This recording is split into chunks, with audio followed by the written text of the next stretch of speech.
ಇದು ಒಬ್ಬರ ಇಬ್ಬರ ಕಥೆಯಲ್ಲ. ಧರೆಯ ಹೆಣ್ಣು ಜೀವಕ್ಕೆಲ್ಲ ದುಷ್ಟ ಸ್ವಪ್ನ ಲಂಕೆಯು. ಜಗದ ಎಲ್ಲ ಹೆಣ್ಣು ಮಕ್ಕಳ ಕಥೆಯಾಗಿ ಹೋಗ್ತಿದೆ.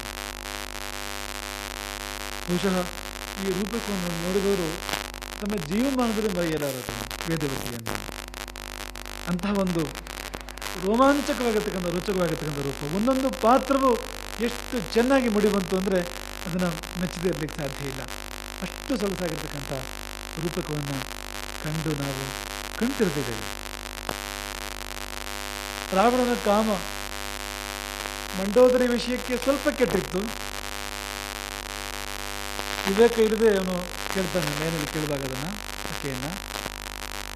ವೇದವತಿಗೆ ಬರುವಾಗ ತುಂಬ ಕೆಟ್ಟಿತ್ತು, ಆದರೆ ಇಷ್ಟಕ್ಕೆ ನಿಲ್ಲಲಿಲ್ಲ ಅದು. ಆತ ವರ್ಣಲೋಕದ ವಿಜಯವನ್ನು ಸಾಧನೆ ಮಾಡಿಕೊಂಡು ಮನೆಗೆ ಬರುವಾಗ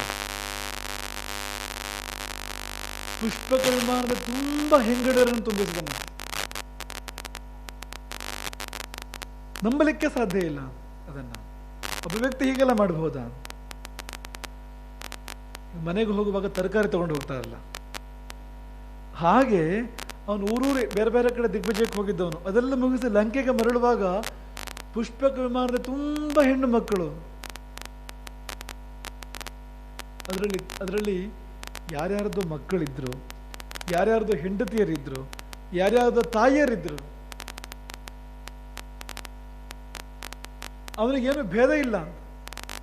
ಕನ್ಯೆ ಆಗ್ಬಹುದು, ಸತಿ ಏನು ತೊಂದರೆ ಇಲ್ಲ, ತಾಯಿ ಏನು ತೊಂದರೆ, ಭೇದ ಭಾವವೇ ಇಲ್ಲ. ನಿಜವಾದ ಸಮತಾವಾದಿ ಅವನೇ ರಾವಣನೇ ಅಂತ ಹೇಳ್ಬೇಕು. ಯಾಕೆಂದ್ರೆ ಅದು ಹೆಣ್ಣು ಅಂತ ಆದ್ರೆ ಆಯ್ತು ಅಂತಷ್ಟೇ, ಒಂದು ಬೇರೆ ಏನು ಕಂಡೀಷನ್ನೇ ಇಲ್ಲ. ರಾಮಾಯಣ ದಾರುಣವಾಗಿ ವರ್ಣನೆ ಮಾಡಿದೆ ಅದನ್ನು. ಪುಷ್ಪಕ ವಿಮಾನದಲ್ಲಿ ಆತ ಲಂಕೆಗೆ ಮರಳುವಾಗ ಅಲ್ಲಲ್ಲಿ ಅಡ್ಡಾಡ್ತಾನೆ. ಯಾವ ಯಾವ ಹೆಣ್ಣು ಮಕ್ಕಳನ್ನು ನೋಡಿದನೋ, ಯಾರ್ಯಾರು ನೋಡುವ ಹಾಗಿದ್ರು, ರೂಪವತಿಯರಾಗಿದ್ರು, ಅವರನ್ನು ಸೆಳೆದ. ಅವರು ಯಾರು ಅಂತ ಗೊತ್ತಿಲ್ಲ, ಯಾವ ಕುಲ ಗೋತ್ರ ಗೊತ್ತಿಲ್ಲ, ಅವರಿಗೆ ಏನು ಮದುವೆ ಆಗಿದೆಯೋ ಯಾವುದೂ ಸಂಬಂಧ ಇಲ್ಲ ಅಂತ. ನೋಡುವಂತಹ ರೂಪವನ್ನು ಎಲ್ಲೆಲ್ಲೇ ಕಂಡನೋ ಅಲ್ಲಲ್ಲಿ ಅವರ ಮುಡಿಗೆ ಕೈ ಇಕ್ಕಿದ, ಅವರನ್ನು ಸೆಳೆದ ಮಾತ್ರ ಅಲ್ಲ, ಅವರ ಪ್ರೀತಿ ಪಾತ್ರರನ್ನ ಕಡಿದ ಅವರ ಮುಂದೆ. ಸುಮ್ಮನೆ ಅಪಹರಣ ಮಾಡಿದ್ದಲ್ಲ. ಅವರು ಕನ್ಯೆಯರಾದ್ರೆ ತಂದೆ ತಾಯಿಗಳನ್ನು ಕಡ್ದ, ಅವರು ಸತಿಯರಾದ್ರೆ ಗಂಡಂದರನ್ನು ಕಡ್ದ, ತಾಯಿಯರಾದ್ರೆ ಅವ್ರ ಮಕ್ಕಳನ್ನ ಅವ್ರ ಕಣ್ಮುಂದೆ ಕೊಂದ. ಅದು ಸುಮ್ಮನೆ ಕಾಮ ಅಲ್ಲ, ವಿಚಿತ್ರ ಗೌರಿ ಮಿಶ್ರದ ಕಾಮ ಅದು. ಅವರು ಸಂತೋಷ ಬಂದ್ಬಿಟ್ರೆ ಇವನಿಗೆ ಸಂತೋಷವೇ ಇಲ್ಲ. ಇವನಿಗೆ ಸಂತೋಷ ಆಗೋದು ಯಾವಾಗ ಅಂದ್ರೆ ಅವರು ನೊಂದು ಬರಬೇಕು, ಕಣ್ಣೀರಿಟ್ಟು ಬರಬೇಕು, ಕೊರಗಿ ಭೀತಿಯಿಂದ ಇವನು ವಶ ಆಗಬೇಕು. ಪ್ರೀತಿಯಿಂದ ವಶ ಆದ್ರೆ ಅವನಿಗೆ ಸಮಾಧಾನ ಇಲ್ಲದು, ಹಿಂಸೆಯಿಂದಲೇ ಆನಂದ. ಆ ಹೆಣ್ಣು ಮಕ್ಕಳ ದಾರುಣ ಅವಸ್ಥೆಯನ್ನು ನೆನೆಸಿದರೆ ಕಣ್ಣೀರು ಬರದೇ ಇರ್ಲಿಕ್ಕೆ ಸಾಧ್ಯ ಇಲ್ಲ. ಇದ್ದಕ್ಕಿದ್ದಾಗ ಆಕ್ರಮಣ ಆಗಿ ದುಷ್ಟನದ್ದು. ಅವರ ಕಣ್ಣು ಮುಂದೆ ಅವರ ಪ್ರೀತಿಯ ಪಾತ್ರ ಜೀವಗಳು ಚಿನ್ನ ಭಿನ್ನ, ರಕ್ತದ ಓಕುಳಿ. ಆ ದಾಳಿಯಲ್ಲಿ ಎದೆ ಒಡೆದು ಸತ್ತವರಲ್ಲ ಅವರು. ಹೇಗೋ ಆತ್ಮಹತ್ಯೆ ಮಾಡ್ಕೊಂಡವರು ಕೆಲವರು, ಅವರು ಕೂಡ ಪುಣ್ಯಾತ್ಮರೇ. ಆತ್ಮಹತ್ಯೆ ಮಾಡಿಕೊಳ್ಳುವ ಅವಕಾಶ ಸಿಗದೇ ಇರುವವರು ಅವನ ವಶವಾದರು, ಪುಷ್ಪಕ ವಿಮಾನಕ್ಕೆ ಸೆಳೆಯಲ್ಪಟ್ಟರು. ಇಡೀ ಕಪಿಸೇನೆ ಹಿಡಿಸಿದ ಪುಷ್ಪಕ ವಿಮಾನದಲ್ಲಿ. ಅದೆಷ್ಟು ದೊಡ್ಡದು ಅಂದ್ರೆ ಪುಷ್ಪಕ ವಿಮಾನ ಪೂರ್ಣ ಕಪಿಸೇನೆ ಕುಳಿತು ರಾಮರಾಜ್ಯಕ್ಕೆ ಅಯೋಧ್ಯೆಗೆ ಪ್ರಯಾಣ ಮಾಡಿದೆ. ಅಷ್ಟು ದೊಡ್ಡ ಪುಷ್ಪಕ ವಿಮಾನ ತುಂಬಿ ಹೋಯ್ತಂತೆ ರಾವಣ ಅಪಹರಿಸಿದ ಹೆಣ್ಣು ಮಕ್ಕಳಿಂದಲೇ.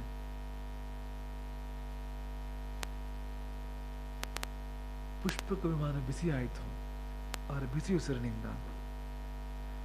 ಪುಷ್ಪಕ ವಿಮಾನ ತೊಯ್ದು ಹೋಯಿತು ಅವರ ಕಣ್ಣೀರಿನಿಂದ. ಪುಷ್ಪಕ ವಿಮಾನ ಹೊತ್ತಿ ಉರಿದಂತೆ ಕಂಡಿತಂತೆ ಅವರ ದುಃಖಾಗ್ನಿಯಿಂದ, ಶೋಕಾಗ್ನಿಯಿಂದ.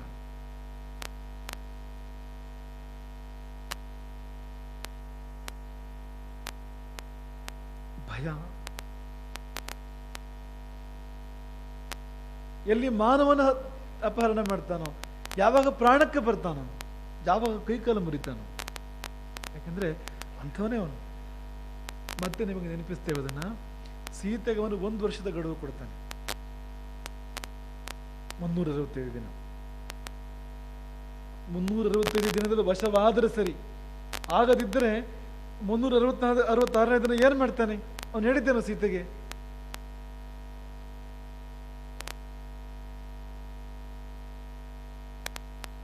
ಬೆಳಗಿನ ತಿಂಡಿಗಾಗಿ ನನ್ನ ಅಡಿಗೆಯವರು ನಿನ್ನನ್ನು ತುಂಡು ತುಂಡು ಮಾಡ್ತಾರೆ, ಸಣ್ಣ ಸಣ್ಣ ತುಂಡು ಮಾಡ್ತಾರೆ, ಚಿಕ್ಕ ಚಿಕ್ಕ ಚೂರು ಮಾಡ್ಕೊಂಡು ತಿಂತಾನೆ ನಿನ್ನ.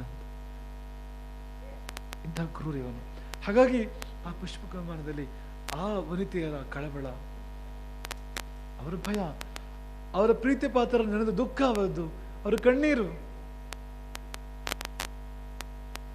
ಅದು ಮಿತಿ ಮೀರಿದಾಗ ಅವರೆಲ್ಲ ಕೂಡಿ ಒಟ್ಟಿಗೆ ಶಪಿಸ್ತಾರೆ ರಾವಣನ. ಸ್ತ್ರೀಯರನ್ನು ನೋಯಿಸ್ತೀಯ ಈ ಪರಿಯಲ್ಲಿ, ನಿನ್ನ ಮರಣ ಸ್ತ್ರೀಯಿಂದಲೇ, ಸ್ತ್ರೀಯೇ ಕಾರಣವಾಗಿ, ಹೆಣ್ಣೇ ಕಾರಣವಾಗಿ ನಿನ್ನ ಮರಣ.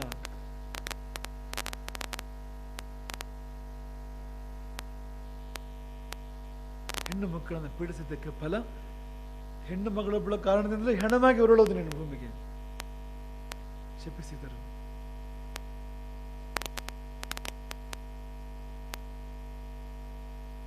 ಯಾರು ಬದುಕಿದ್ರೋ, ಯಾರು ಸತ್ತರೋ, ಯಾರು ಏನಾದ್ರೋ, ಇದೆಲ್ಲ ಆಗಿ ಕೊನೆಗೆ ರಾವಣ ಆರಿಸಿ ಅಂತಃಪುರದಲ್ಲಿ ಇಟ್ಕೊಂಡವರು 7,000 ಅಂತೆ. ಸ್ತ್ರೀಣಾಂ 7,000 ವಶಯಸ್ಥಾಸ್ಯ ಅಂತ ಸೀತೆಗೆ ಒಂದು ರಾವಣ ಹೇಳೋ ಮಾತು. ನನ್ನನ್ನು ಒಪ್ಪಿಕೊಂಡ್ರೆ 7,000 ಸ್ತ್ರೀಯರಿಗೆ ಅಧೀಶ್ವರಿ ಆಗ್ತೀಯ ನೀನು. ಎಂಥ ಕಾಮವಾಗಿರ್ಬೋದು, ಎಂಥ ಕೆಟ್ಟ ಮನಸ್ಸಾಗಿರ್ಬೋದು. ನೋಯಿಸಿ ಪಡುವ ಸುಖ, ಅತ್ಯಂತ ವಿಕೃತವಾಗಿರ್ತಕ್ಕಂಥ ಮನಸ್ಸು, ಅತಿ ವಿಕೃತವಾಗಿರ್ತಕ್ಕಂಥ ಮನಸ್ಸು. ಕಾಮಾತುರಾಣ ನ ಭಯಂ ನ ಲಜ್ಜಾ ಅಂತ ಹೇಳ್ತಾರೆ. ರಾವಣನಿಗೆ ಯಾವ ಭಯವೂ ಇಲ್ಲ, ಯಾವ ಲಜ್ಜೆಯೂ ಇಲ್ಲ. ಶಾಪಗಳು ಬಂದು ಇದನ್ನ ಮಧ್ಯೆ. ನಿಮಗೆ ನಿನ್ನೆ ನಂದಿಯ ಶಾಪದ ಬಗ್ಗೆ ಹೇಳಿದ್ದೆವು.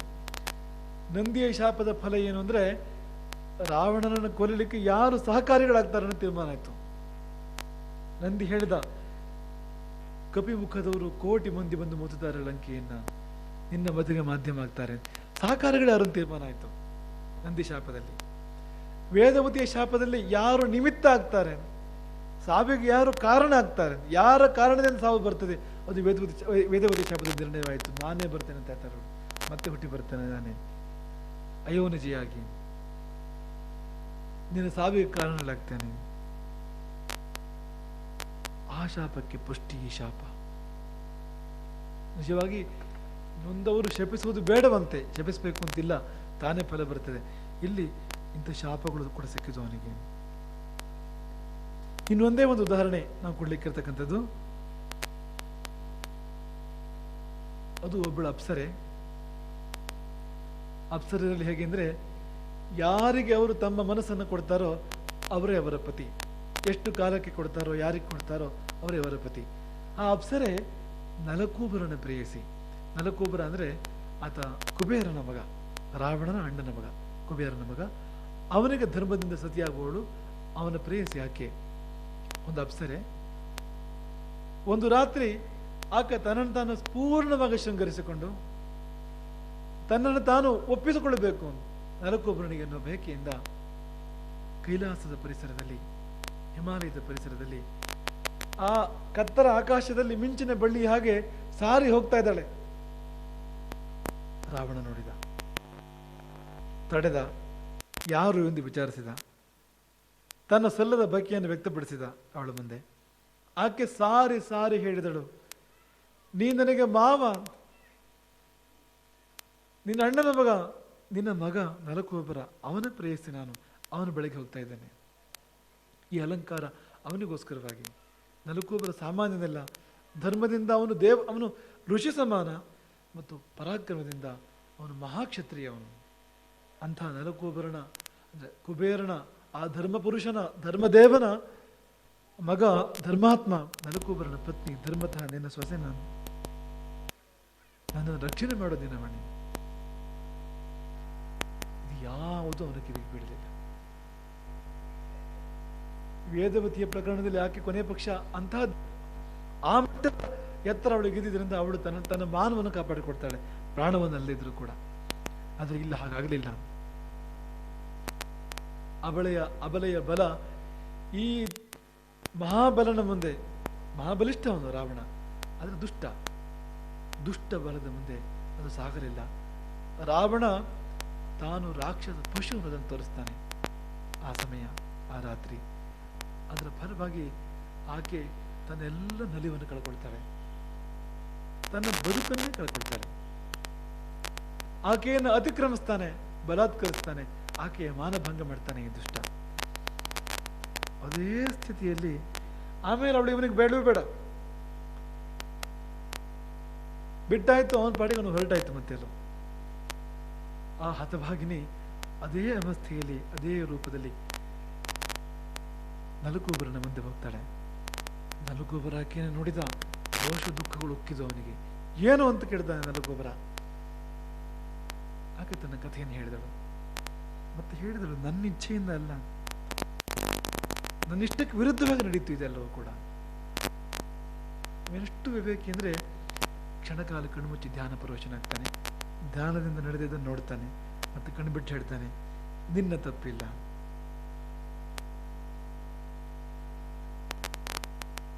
ತಪ್ಪೆಲ್ಲ ಅವನದೇ. ನಲುಕೋಬರನಿಗೆ ಎಲ್ಲಿಲ್ಲದ ರೋಷ ಉಕ್ಕಿತು ತನ್ನ ಚಿಕ್ಕಪ್ಪನ ಮೇಲೆ.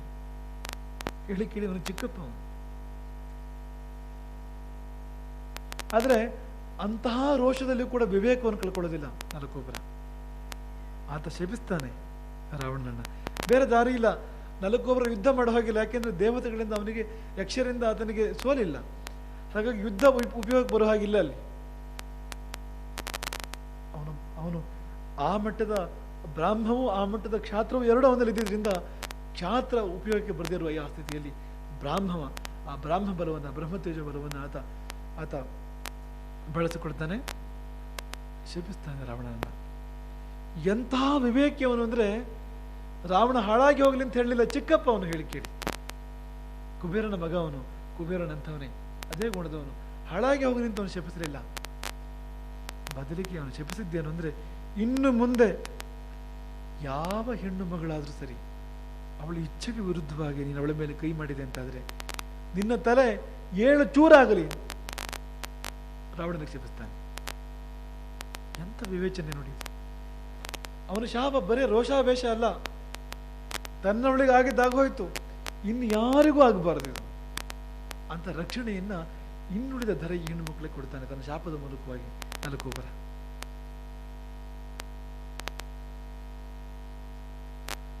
ರಾವಣನ ತಮ್ಮ ವಿಭೀಷಣ, ಅಣ್ಣನ ಮಗ ನಲುಕೋಬರ, ಅವರಿಬ್ಬರು ಸೇರಿ ಆತ ಅಪಹರಿಸಿದ ಸಾಧ್ವೀರ ಅನಂತ ಸಂಖ್ಯೆಯನ್ನು ರಕ್ಷಿಸ್ತಾರೆ.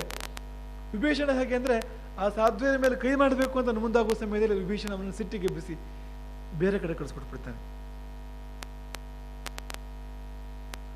ಅವನು ಹೋದವನ ಮರಳಿ ಬರೋದ್ರೊಳಗಡೆ ಇಷ್ಟು ಕೆಲಸ ಆಗಿದೆ. ಅಣ್ಣನ ಮಗ ಶಾಪ ಕೊಡ್ತಾನೆ.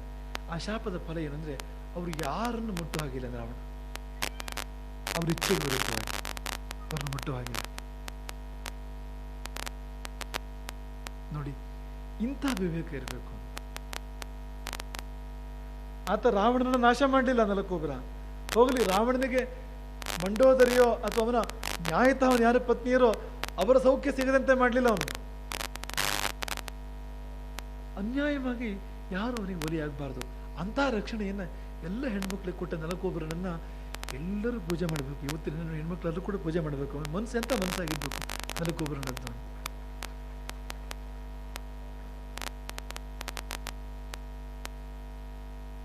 ಇದರಿಂದಾಗಿ ಹೆಣ್ಣು ಮಕ್ಕಳ ಪೀಡೆ ಎಷ್ಟೋ ಮಟ್ಟಿಗೆ ಕಡಿಮೆ ಆಯಿತು. ಆದರೆ ಪೂರ್ತಿ ಕಡಿಮೆ ಆಯಿತು ಅಂತಲ್ಲ. ಅವನು ಯಾರನ್ನು ಇಚ್ಛೆಗೆ ವಿರುದ್ಧ ಮುಟ್ಟಿಲ್ಲ ರಾವಣ. ಅದರ ನಂತರ ಸೀತೆಗೆ ರಕ್ಷಣೆ ಈ ಶಾಪ. ಸೀತೆಯನ್ನು ಮುಟ್ಟೋ ಹಾಗಿಲ್ಲ ಅವನು. ಬೇಡ್ಕೊಳ್ಬೋದು ಅವಳ ಬಳಿಯಲ್ಲಿ, ಅದೇ ಬೆದರಿಸ್ಬೋದು, ಆದರೆ ಮುಟ್ಟೋ ಹಾಗಿಲ್ಲ. ಮುಟ್ಟಿದ್ರೆ ತಲೆ ಚೂರಾಗ್ತದೆ ಅವನದು. ಸೀತೆಗೆ ಮಹಾರಕ್ಷಣೆ ಇದು. ಹಾಗೆ ಅನೇಕರಿಗೆ ರಕ್ಷಣೆ ದೊರೆಯಿತು, ಆದರೆ ಪೂರ್ಣ ರಕ್ಷಣೆ ಅಲ್ಲ. ಯಾಕೆಂದ್ರೆ ಆತರ ಏನು ಮಾಡ್ತಿದ್ದ ಅಂದ್ರೆ ನಿತ್ಯ ಬೆದರಿಸೋದವ್ರನ್ನ. ಅವನು, ಅವನ ಕಡೆ ರಾಕ್ಷಸಿಯರು ಚಿತ್ರ ವಿಚಿತ್ರ ಹಿಂಸೆ ಮಾಡೋದು, ಬೆದರಿಸೋದು, ಒಪ್ಪವರಿಗೂ ಅವರು ಹಿಂಸಿಸಿ ಬೆದರಿಸಿ ಒಪ್ಪಿಸಿ ತನ್ನ ಒಂದು ಬೈಕಿನ ಈಡೇರಿಸ್ಕೊಡ್ತಾ ಇದ್ದ ರಾವಣ ಅದರ ನಂತರದಲ್ಲಿ. ಆದರೆ ಅದಕ್ಕೆ ಒಪ್ಪುವವರು ಕೆಲವರು ಮಾತ್ರ. ಅನೇಕರು ತಮ್ಮ ಶರೀರವನ್ನೇ ತೊಳೆದರು, ಜೀವವನ್ನೇ ತೊಳೆದರು, ರಾವಣನ ವಶವಾಗಲಿಲ್ಲ. ಹೀಗೆ ಕಾಮದ ವಿಕೃತ ವಿವಿಧ ರೂಪಗಳು ರಾವಣನದು, ಅದರ ಫಲವಾಗಿ ಬಂದ ಶಾಪಗಳು. ಈ 3 ಪ್ರಕರಣಗಳು ಶಾಪದಲ್ಲಿ ಪರಿವರ್ತನವಾದವು. ಸಾಧ್ವಿಯರ ಪ್ರಕರಣ, ವೇದವತಿಯ ಪ್ರಕರಣ, ಅದು ನಲುಕುವವರ ಪ್ರಕರಣ. 2 ಶಾಪಗಳು ಅವನ ಸಾವಿಗೆ ಕಾರಣ ಆಗ್ತವೆ, ಸಾಧ್ವಿಯರ ಶಾಪ ಮತ್ತು ವೇದವತಿಯ ಶಾಪ. ಇನ್ನೊಂದು ಇನ್ಯಾರನ್ನು ಅವನು ಮುಟ್ಟದಂತೆ ಮಾಡ್ತೇವೆ ಅಂತ 3 ಶಾಪಗಳು. ಇದವನ ಕಾಮದ ಮುಖ. ಇನ್ನೊಂದು ಮುಖ ನಿಯಮಭಂಗದ ಮುಖ, ಕಾನೂನು ವಿರೋಧದ ಮುಖ. ಅದು ರಾವಣ ಹೇಗೆಂದ್ರೆ ಸ್ಥಾಪಿತವಾದ ಯಾವ ನಿಯಮವನ್ನು ಮಾನ್ಯ ಮಾಡ್ತಿರ್ಲಿಲ್ಲ ಅವನು. ಅದು ಮುಗಿಯೋದೇ ಅವನ ಕೆಲಸ, ಅದು ಅವನ ಇಚ್ಛೆ. ಎಲ್ಲಿವರೆಗೆ ಇದರ ವ್ಯಾಪ್ತಿ ಅಂದ್ರೆ ಯಮಲೋಕದ ಮೇಲೆ ದಾಳಿ ಇಡ್ತಾನ. ಯಮ ಅಂದ್ರೆ ಯಾರು? ಯಮ ಅಂದ್ರೆ ನಿಯಮ, ಧರ್ಮದೇವತೆ ಅವನು. ಈ ಪ್ರಪಂಚದಲ್ಲಿ ಕಾನೂನು ಇರಬೇಕು, ಧರ್ಮವೇ ಕಾನೂನು, ಅದನ್ನು ಪಾಲಿಸುವವನವನು. ತಮಾಷೆಯಾಗಿ ಹೇಳಬೇಕು ಅಂದ್ರೆ ಅವನು ಸರ್ಕಲ್ ಇನ್ಸ್ಪೆಕ್ಟರ್ ಅಂತ ಯಮ ಅಂತ. ಈ ಸರ್ಕಲ್ಗಳಿದೆಯಲ್ಲ 3 ಲೋಕ, ಈ 3 ಲೋಕವೇ ಸರ್ಕಲ್. ಆ ಸರ್ಕಲ್ಗೆ ಸರ್ಕಲ್ ಇನ್ಸ್ಪೆಕ್ಟರ್ ಯಾರು ಅಂದ್ರೆ ಯಮಧರ್ಮ. ಅವನನ್ನು ಯಮ ಅಂತಲೂ ಕರೀತಾರೆ, ಧರ್ಮ ಅಂತಲೂ ಕರೀತಾರೆ. ತಪ್ಪಿದ್ರೆ ಶಿಕ್ಷೆ ಉಂಟೇ ಉಂಟು, ತಪ್ಪದವರಿಗೆ ಎಂದೂ ಶಿಕ್ಷೆ ಇಲ್ಲ. ಸಮವೃತ್ತಿ, ಯಾರ ಪರ ಅಲ್ಲ, ಯಾರ ವಿರುದ್ಧ ಅಲ್ಲ. ಅವನಿಗೆ ಎಷ್ಟೇ ಬೇಕಾದವರಾದರೂ ಅವ್ರ ಸಮಯ ಬಂದಾಗ ಹೋಗಲೇಬೇಕು. ಅವರು ಸಮಯ ಬಾರದೆ ಯಾವ ಕಾರಣಕ್ಕೂ ಅವನು ಯಾರನ್ನು ಕರ್ಕೊಂಡು ಹೋಗ್ಲಿಕ್ಕಿಲ್ಲ, ಯಾರಿಗೂ ಯಾವ ತೊಂದರೆಯನ್ನು ಮಾಡಲಿಕ್ಕಿಲ್ಲ. ಶಿಕ್ಷೆ ರಕ್ಷೆಗಳ ಪ್ರಭು ವಿಶ್ವದ ಯಮಧರ್ಮ, ನೈವೇದ್ಯ ಧರ್ಮ.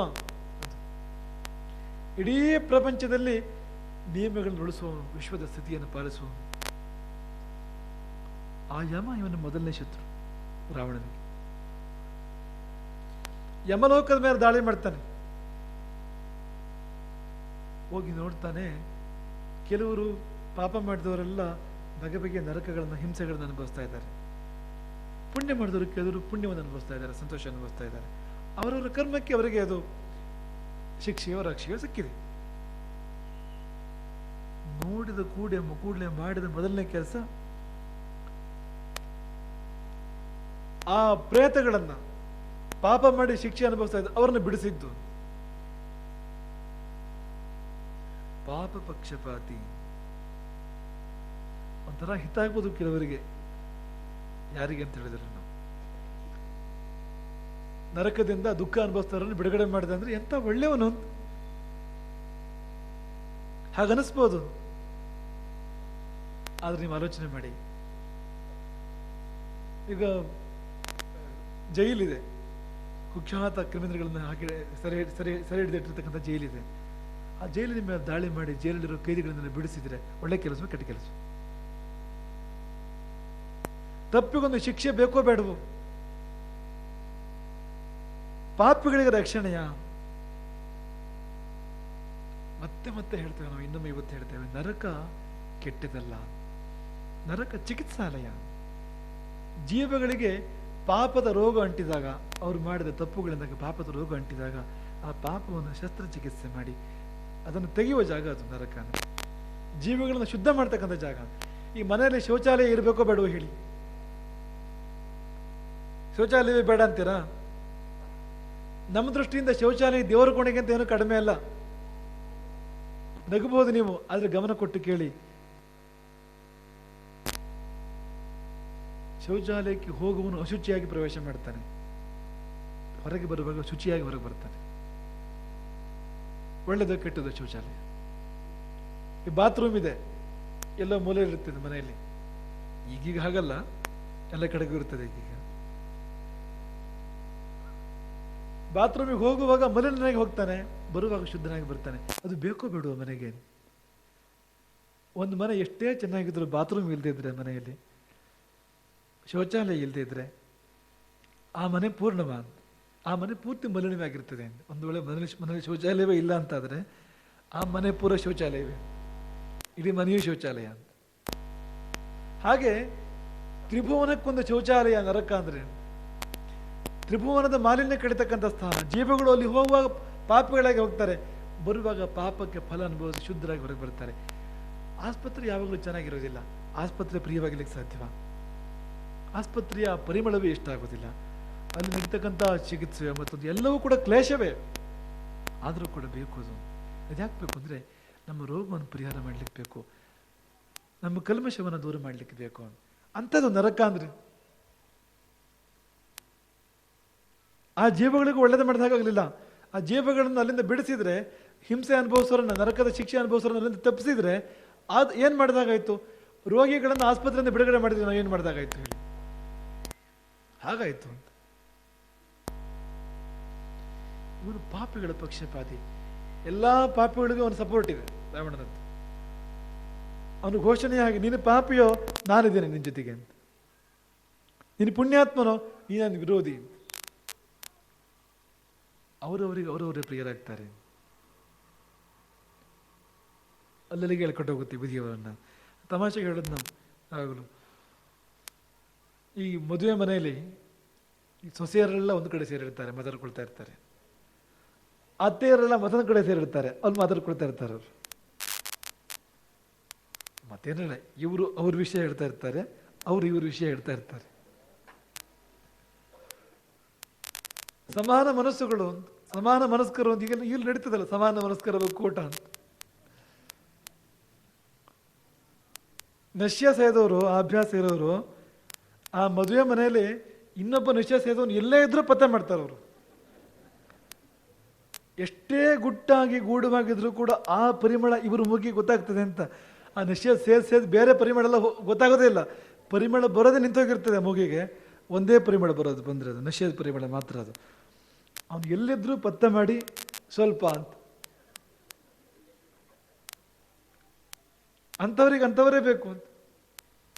ವ್ಯಸನಿಗಳಿಗೆ ವ್ಯಸನಿಗಳೇ, ಕವಳ ಹಾಕೋರು, ಎಲ್ಲ ತಿನ್ನೋರು, ಅವ್ರಿಗೆ ಗೊತ್ತು ಅಂತ. ಈ ಇಡೀ ಪರಿಸರದಲ್ಲಿ ತಂಬಾಕಿನ ಸಾನ್ನಿಧ್ಯ ಎಲ್ಲಿದೆ ಅಂತ ಅವ್ರು ಪತ್ತೆ ಮಾಡ್ತಾರೆ. ಇಂಥ ಕಡೆಯೆಲ್ಲ ಇಂಥ ವ್ಯಕ್ತಿ ಕೈಯಲ್ಲೇ ಇದೆ ಅಂತ ಅಲ್ಲಿ ಹೋಗಿ ಕೈ ಹೊಡ್ತಾರೆ. ಅವರಿಗೆ ಅವ್ರ ಜೊತೆಗೆ ಸಖ್ಯ ಆಗ್ತದೆ ತನ್ನಷ್ಟಕ್ಕೆ ಅಂತ. ಹಾಗೆ ರಾವಣನಿಗೆ ನರಕದಲ್ಲಿ ಯಮಧರ್ಮ ಬೇಕಾದವನಾಗಲಿಲ್ಲ, ಆ ಪಾಪಿಗಳೆಲ್ಲ ಬೇಕಾದವರಾದ್ರು. ಅವನು ಬಿಡಿಸ್ಲಿಕ್ಕೆ ಹೋಗ್ತಾನೆ, ಬಿಡಿಸ್ತಾನೆ ಅವರನ್ನು. ಯಮಭಟರು, ಯಮನ ಸೈನಿಕರು ಅವರು ಪ್ರತಿಭಟಿಸ್ತಾರೆ. ಅವರು ಹೋರಾಡ್ತಾರೆ ರಾವಣನ ಜೊತೆಯಲ್ಲಿ, ಸಾವಿರ ಸಂಖ್ಯೆಯಲ್ಲಿ ಮುತ್ತುತ್ತಾರೆ. ಪುಷ್ಪಕ ವಿಮಾನವನ್ನು ಧ್ವಂಸ ಮಾಡ್ತಾರೆ ಅವರು. ಆದರೆ ಬ್ರಹ್ಮನ ವರದಿಂದಾಗಿ ಪುಷ್ಪಕ ವಿಮಾನ ಮತ್ತೆ ಮೊದಲಿನಂತೆ ಆಯಿತು. ರಾವಣನನ್ನು ಮುತ್ತುತ್ತಾರೆ, ರಾವಣನಿಗೆ ಸಾಕೋ ಬೇಕೋ ಮಾಡ್ತಾರೆ ಅವರು. ರಾವಣ ಪಾಶುಪದಾಸ್ತ್ರವನ್ನು ಪ್ರಯೋಗ ಮಾಡ್ತಾನೆ ಆ ಯಮ ಸೈನಿಕರ ಮೇಲೆ. ಆ ಪಾಶುಪದಾಸ್ತ್ರ ಪ್ರಯೋಗ ಮಾಡಬಾರ್ದು, ಅಸ್ತ್ರ ಬಲ್ಲವರ ಮೇಲೆ ಮಾತ್ರ ಅಸ್ತ್ರವನ್ನು ಪ್ರಯೋಗ ಮಾಡಬೇಕು, ನಿಯಮ ಹಾಗೆ. ಇವನು ಅವರ ಮೇಲೆ ಪ್ರಯೋಗ ಮಾಡ್ತಾನೆ, ಯಮ ಸೈನಿಕರ ಮೇಲೂ. ಅವರೆಲ್ಲ ಸುಟ್ಟು ಉರಿದು ಹೋದರು ಯಮ ಸೈನಿಕರು. ಯಮನಿಗೆ ವಾರ್ತೆ ತಲುಪಿತು.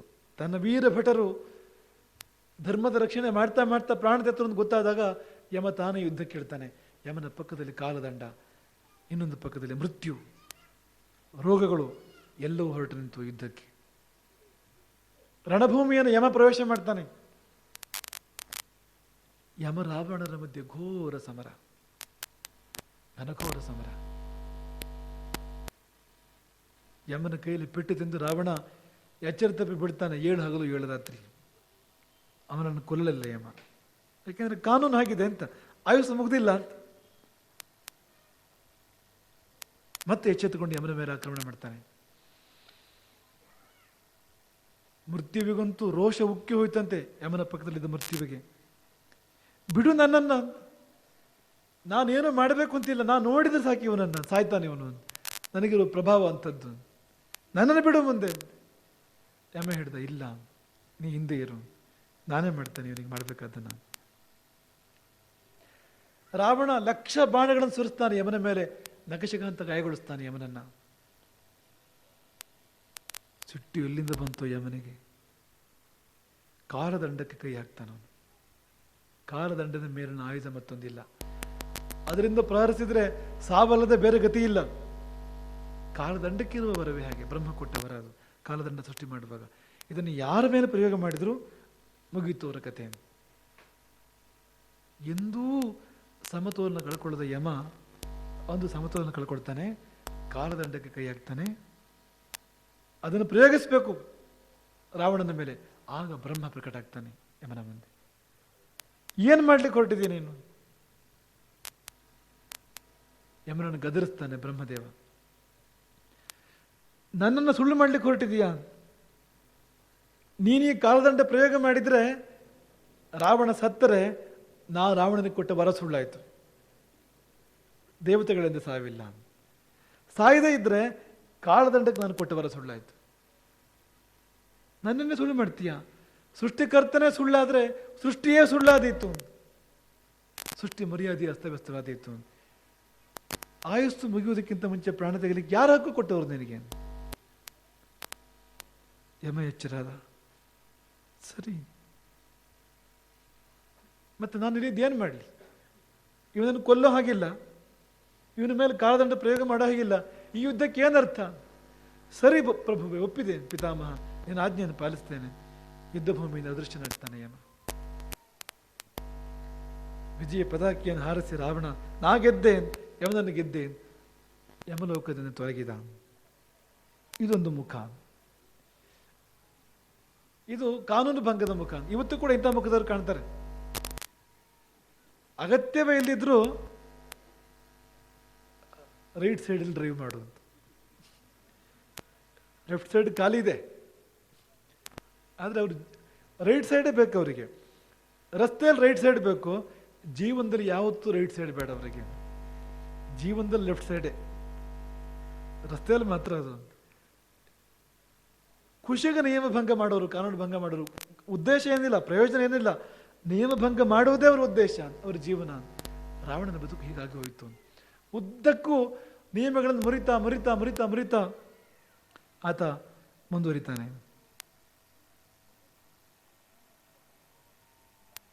ಇದೊಂದು ಮುಖ. ಇನ್ನೊಂದು ಮುಖ ಕ್ರೌರ್ಯದ್ದು. ಆ ಕ್ರೌರ್ಯದ ಮುಖಕ್ಕೆ ಒಂದೆರಡು ಮೂರು ಉದಾಹರಣೆಗಳು, ಬೇಗ ಬೇಗ ಬೇಗ ಬೇಗ ಆ ಉದಾಹರಣೆಗಳನ್ನ ಹೇಳ್ತೇವೆ ನಿಮಗೆ. ಒಂದು ಉದಾಹರಣೆ ಕುಬೇರನ ದೂತನದ್ದು. ತನ್ನ ಅಣ್ಣನ ದೂತ, ಉತ್ತರ ದಿಕ್ಕಿನ ಒಡೆಯನ ದೂತ, ಧನಪತಿಯ ದೂತ, ಲೋಕಪಾಲಕನೊಬ್ಬನ ದೂತ, ಇನ್ನೊಬ್ಬ ದೊರೆಯ ದೂತ. ದೂತರನ್ನ ಎಂದೂ ಕೊಲ್ಲಬಾರದು, ರಾಜನೀತಿಗೆ ವಿರುದ್ಧ ಅದು. ರಾಜನೀತಿಯಲ್ಲಿ ಅತ್ಯಂತ ಗರ್ಹಿತ ಅದು ದೂತಾವಧಿ ಎನ್ನುವಂಥದ್ದು. ಬಂದಿದ್ದು ಕೂಡ ಹಿತೈಷಿಯಾಗಿ ಬಂದಿರತಕ್ಕಂಥದ್ದು, ರಾವಣನ ಉಳಿಸಲಿಕ್ಕೆ ಬಂದಿರತಕ್ಕಂಥದ್ದು, ಅಂತಹ ಮಾತುಗಳನ್ನು ಹೊತ್ತು ಬಂದಿರತಕ್ಕಂಥದ್ದು. ಅಂತಹ ದೂತ ತನ್ನ ಮಾತನ್ನು ಆಡ್ತಾ ಇಲ್ಲ, ದೊರೆಯ ಮಾತನ್ನೇ ಅವನಿಗೆ ಹೇಳ್ತಾ ಇದ್ದಾನಷ್ಟೇ, ಅವನದ್ದೇನಿಲ್ಲ ಅಭಿಪ್ರಾಯ ಅಲ್ಲಿ. ಆ ದೂತನನ್ನು ಕೊಲ್ಲುವುದೇ ಅತಿನಿಂದ್ಯ, ಕೊಲ್ಲಬಾರದು ಯಾವ ಕಾರಣಕ್ಕೂ. ಕೊಂದದ್ದಲ್ಲದೆ ನರಮಾಂಸವನ್ನು, ಆ ದೂತನ ಮಾಂಸವನ್ನು ತಿನ್ನಲಿಕ್ಕೆ ಹಂಚ್ತಾನೆ ತನ್ನೆಲ್ಲ ಒಡನಾಡಿಗಳಿಗೆ. ಅಂದರೆ ಎಂಥ ಕ್ರೌರ್ಯ ಇರಬೇಕು ಅದು. ಇನ್ನೊಂದು ಉದಾಹರಣೆ ಮರುತ್ತ. ರಾಜ ಮರುತ್ತ ಯಜ್ಞ ಮಾಡ್ತಾ ಇರ್ತಾನೆ. ಯಜ್ಞ ಮಂಟಪಕ್ಕೆ ರಾವಣನ ಪ್ರವೇಶ, ಧೂಮಕೇತುವಿನ ಹಾಗೆ ದಾಳಿ.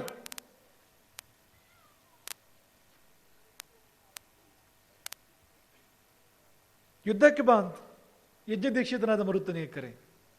ಮರುತ್ತ ಆತ ವೀರ ಕ್ಷತ್ರಿಯವನು. ಯುದ್ಧಕ್ಕೆ ಆಹ್ವಾನ ಬಂದರೆ ಸುಮ್ಮನೆ ಕೂರುವನಲ್ಲ. ಕೋಪದಿಂದ ಧನುರ್ ಬಾಣಗಳನ್ನು ಹಿಡಿದು ಹೇಳ್ತಾನೆ ಮೇಲೆ ಮರುತ್ತ.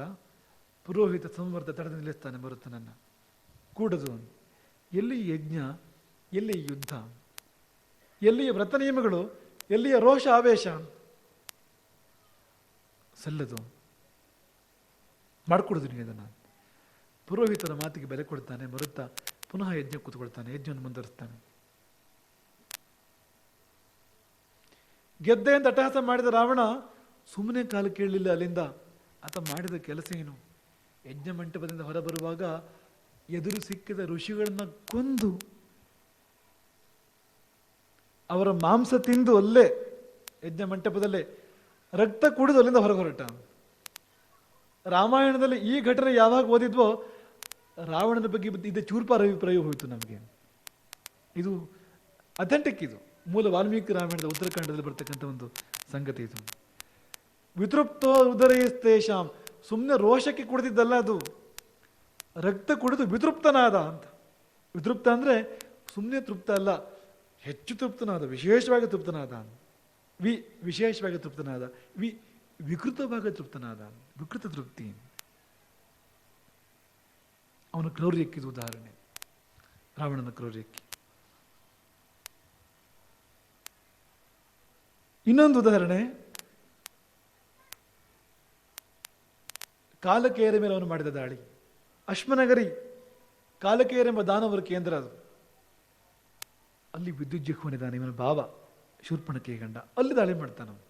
ಅವರೇನು ಯುದ್ಧಕ್ಕೆ ಬಂದಿಲ್ಲ, ಇವನೇ ಭಾವನ ಊರು ಅಂತೂ ಲೆಕ್ಕಿಸದೆ ಅವ್ರ ಮೇಲೆ ದಾಳಿ ಮಾಡ್ತಾನೆ.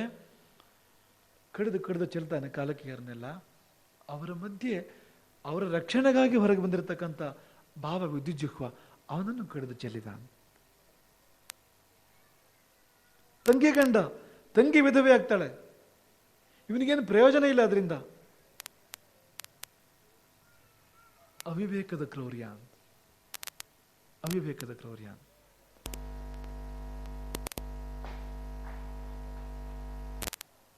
ಆದರೆ ಇದೇ ಘಟನೆ ಅವನ ನಾಶಕ್ಕೆ ಕಾರಣ ಆಯಿತು. ರಾಮನಿಗೆ ಆಹ್ವಾನ ಕೊಟ್ಟ ಘಟನೆ ಇದು. ಹೇಗೆ ಅಂತ ಮುಂದಕ್ಕೆ ಹೇಳ್ತೇವೆ ನಿಮ್ಗೆ ಅದನ್ನ. ಯಾತಕ್ಕೆ ರಾಮನಿಗೆ ಆಹ್ವಾನ ಕೊಟ್ಟಿತ್ತು ಅನ್ನೋದು ಮುಂದೆ ನಿಮಗೆ ಸ್ಪಷ್ಟಪಡಿಸ್ತೇವೆ. ಒಂದು ನೆನಪಿಟ್ಕೊಳ್ಳಿ, ಭಾವನ ಬಗ್ಗೆ ಭಾವನೆಯೇ ಇಲ್ಲ. ಅವನ ಅಭಾವಕ್ಕೆ ಭಾವನ ಸಾವೇ ಕಾರಣ ಆಯಿತು. ಭಾವನ ಅಭಾವವೇ ರಾವಣನ ಅಭಾವಕ್ಕೆ, ರಾವಣನ ಸರ್ವನಾಶಕ್ಕೆ ಕಾರಣ ಆಯಿತು. ಮುಂದೆ ಅದು ಹೇಗೆ ಅನ್ನೋದನ್ನು ನಾವು ಮುಂದೆ ನಿಮಗೆ ವಿವರಿಸ್ತೇವೆ. ಕೊನೆಯ ಘಟನೆ ಕ್ರೌರ್ಯಕ್ಕೆ, ರಾಜ ಅನರಣ್ಯ. ಇದರ ವಿವರವನ್ನು ನಾಡಿದ್ದು ನಿಮಗೆ ವಿವರ ಕೊಡಲಿಕ್ಕಿದೆ. ಪುನಃ ಈ ಅನರಣ್ಯನ ಚರಿತ್ರೆಯನ್ನು ವಿಸ್ತಾರವಾಗಿ ಹೇಳಲಿಕ್ಕಿದ್ದೇವೆ. ಸೂರ್ಯವಂಶದ ಧರ್ಮಾತ್ಮನಾದ ದೊರೆಯವನು ಅವನ ಮೇಲೆ ದಾಳಿ ಮಾಡ್ತಾನೆ. ಅನರಣ್ಯನ ಮೇಲೆ ಅನ್ಯಾಯವಾಗಿ ಕೊಲ್ತಾನೆ ಅವನನ್ನು, ಅನರಣ್ಯನನ್ನ. ಅವನು ಸಾಯ್ತಾ ಇರುವಾಗ ಅವನು ಮುಂದೆ ಅಟ್ಟಹಾಸ ಮಾಡ್ತಾನೆ, ಅವನನ್ನು ಉಪಹಾಸ ಮಾಡ್ತಾನೆ, ಅವನನ್ನು ಅಪಮಾನ ಮಾಡ್ತಾನೆ. ಅದರ ಫಲ ಏನು? ಸಾಯುವಾಗ ಅದನ್ನು ಕ್ಷಿಪಿಸಿ ಸಾಯ್ತಾನೆ. ಈ ಯುದ್ಧ ಮುಗಿಲಿಲ್ಲ ಅಂತ, ಸೂರ್ಯವಂಶ ಸೋರಲಿಲ್ಲ ಅಂತ, ನನ್ನ ವಂಶದವನೇ ಹುಟ್ಟಿ ಬಂದು ನಿನ್ನನ್ನು ಇಲ್ಲವಾಗಿಸ್ತಾನೆ, ಒಂದು ದಿನ ನಿನ್ನ ಸರ್ವನಾಶಕ್ಕೆ ಕಾರಣ ಆಗ್ತಾನೆ. ಶಪಿಸಿ ತೆರಳಿದ ಅನರಣ್ಯ ಧರೆಯನ್ನು ಬಿಟ್ಟು. ಅವ ಧರ್ಮಾತ್ಮನಾದ ದೊರೆ ಅವನನ್ನು ಅನ್ಯಾಯವಾಗಿ ಅಕಾರಣವಾಗಿ ಕೊಂದು ಅವನು ಸಾಯ್ತಾ ಇರುವಾಗ ಉಪಹಾಸ ಮಾಡ್ತಕ್ಕಂಥದ್ದು, ಅಟ್ಟಹಾಸ ಮಾಡ್ತಕ್ಕಂಥದ್ದು. ಆ ಕ್ರೌರ್ಯಕ್ಕೆ ನೀವೇನಂತ ಕರಿತೀರಿ? ಬೀಭತ್ಸ. ಅದು ಮದಭರಿತವಾದ ಕ್ರೌರ್ಯ. ಅದು ಕ್ರೌರ್ಯದ ಬೇರೆ ಬೇರೆ ವೈವಿಧ್ಯಗಳು, ಮದಭರಿತವಾಗಿರ್ತಕ್ಕಂಥ ಕ್ರೌರ್ಯ.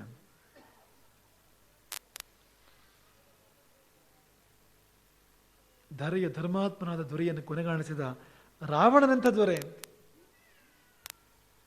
ಎಂಥ ದೊರೆ ಅವನು ರಾವಣ.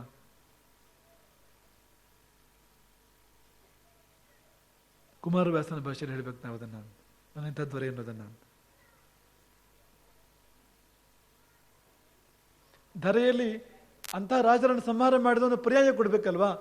ಒಂದು ಒಳ್ಳೆಯದನ್ನು ಇಲ್ಲವಾಗಿಸಿದವನು ಪರ್ಯಾಯವಾಗಿ ಕೊಡಬೇಕು, ಬೇರೆ ಒಳ್ಳೆಯದನ್ನು ಕೊಡಬೇಕು. ಅವನು ಏನನ್ನು ನಾವು ಕಿತ್ತುಕೊಡ್ತೇವೋ ಅದನ್ನು ಕೊಡುವ ಶಕ್ತಿ ನಮಗಿರಬೇಕು.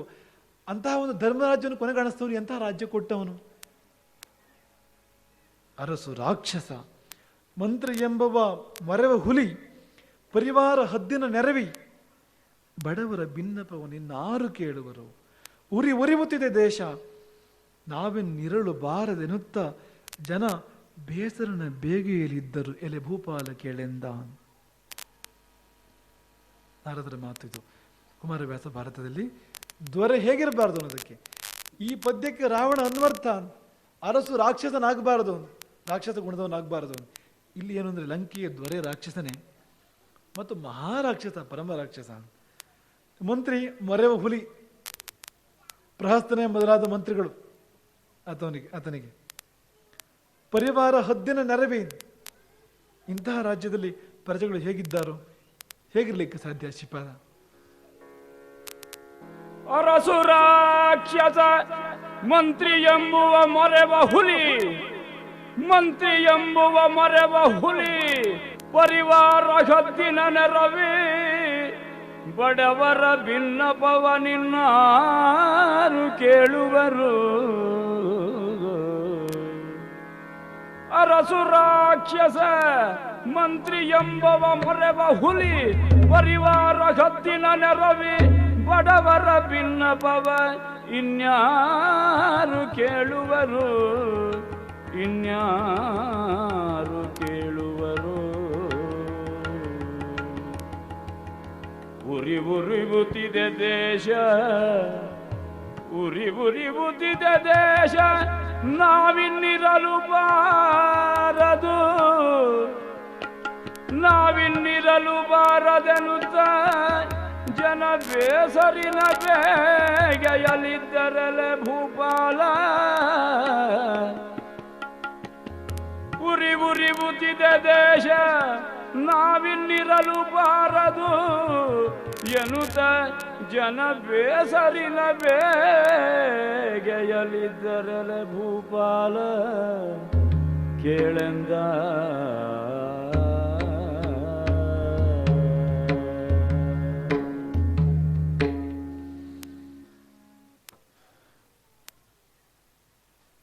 ವಿದ್ಯುಜ್ಜುಕ್ವನನ್ನು ಕೊಂದು ಮನೆಗೆ ಮರಳ್ತಾನೆ. ಶೂರ್ಪಣಖಿ ಬಂದಳು, ಕುಂಕುಮ ಆಳಿಸ್ಕೊಂಡು. ಮೊದಲೇ ಸುಂದರ ಅಂಗಿ ಅವಳು, ಈಗಂತೂ ಆ ರೋಷ ದುಃಖ ಎಲ್ಲ ಸೇರಿದೆ. ಮತ್ತೆ ಸ್ವಲ್ಪ ಲಾಭ ಮಾಡ್ಕೊಳ್ಬೇಕು ಈ ಸಂದರ್ಭದಲ್ಲಿ ಅನ್ನೋ ವಿಷಯವೂ ಸೇರಿದೆ ಅದರಲ್ಲಿ. ಅಣ್ಣನ ಬಳಿ ಗಲಾಟೆ ಮಾಡ್ತಾಳೆ ಅವಳು, ಆ ಶಬ್ದವೇ ಒಳ್ಳೇದು.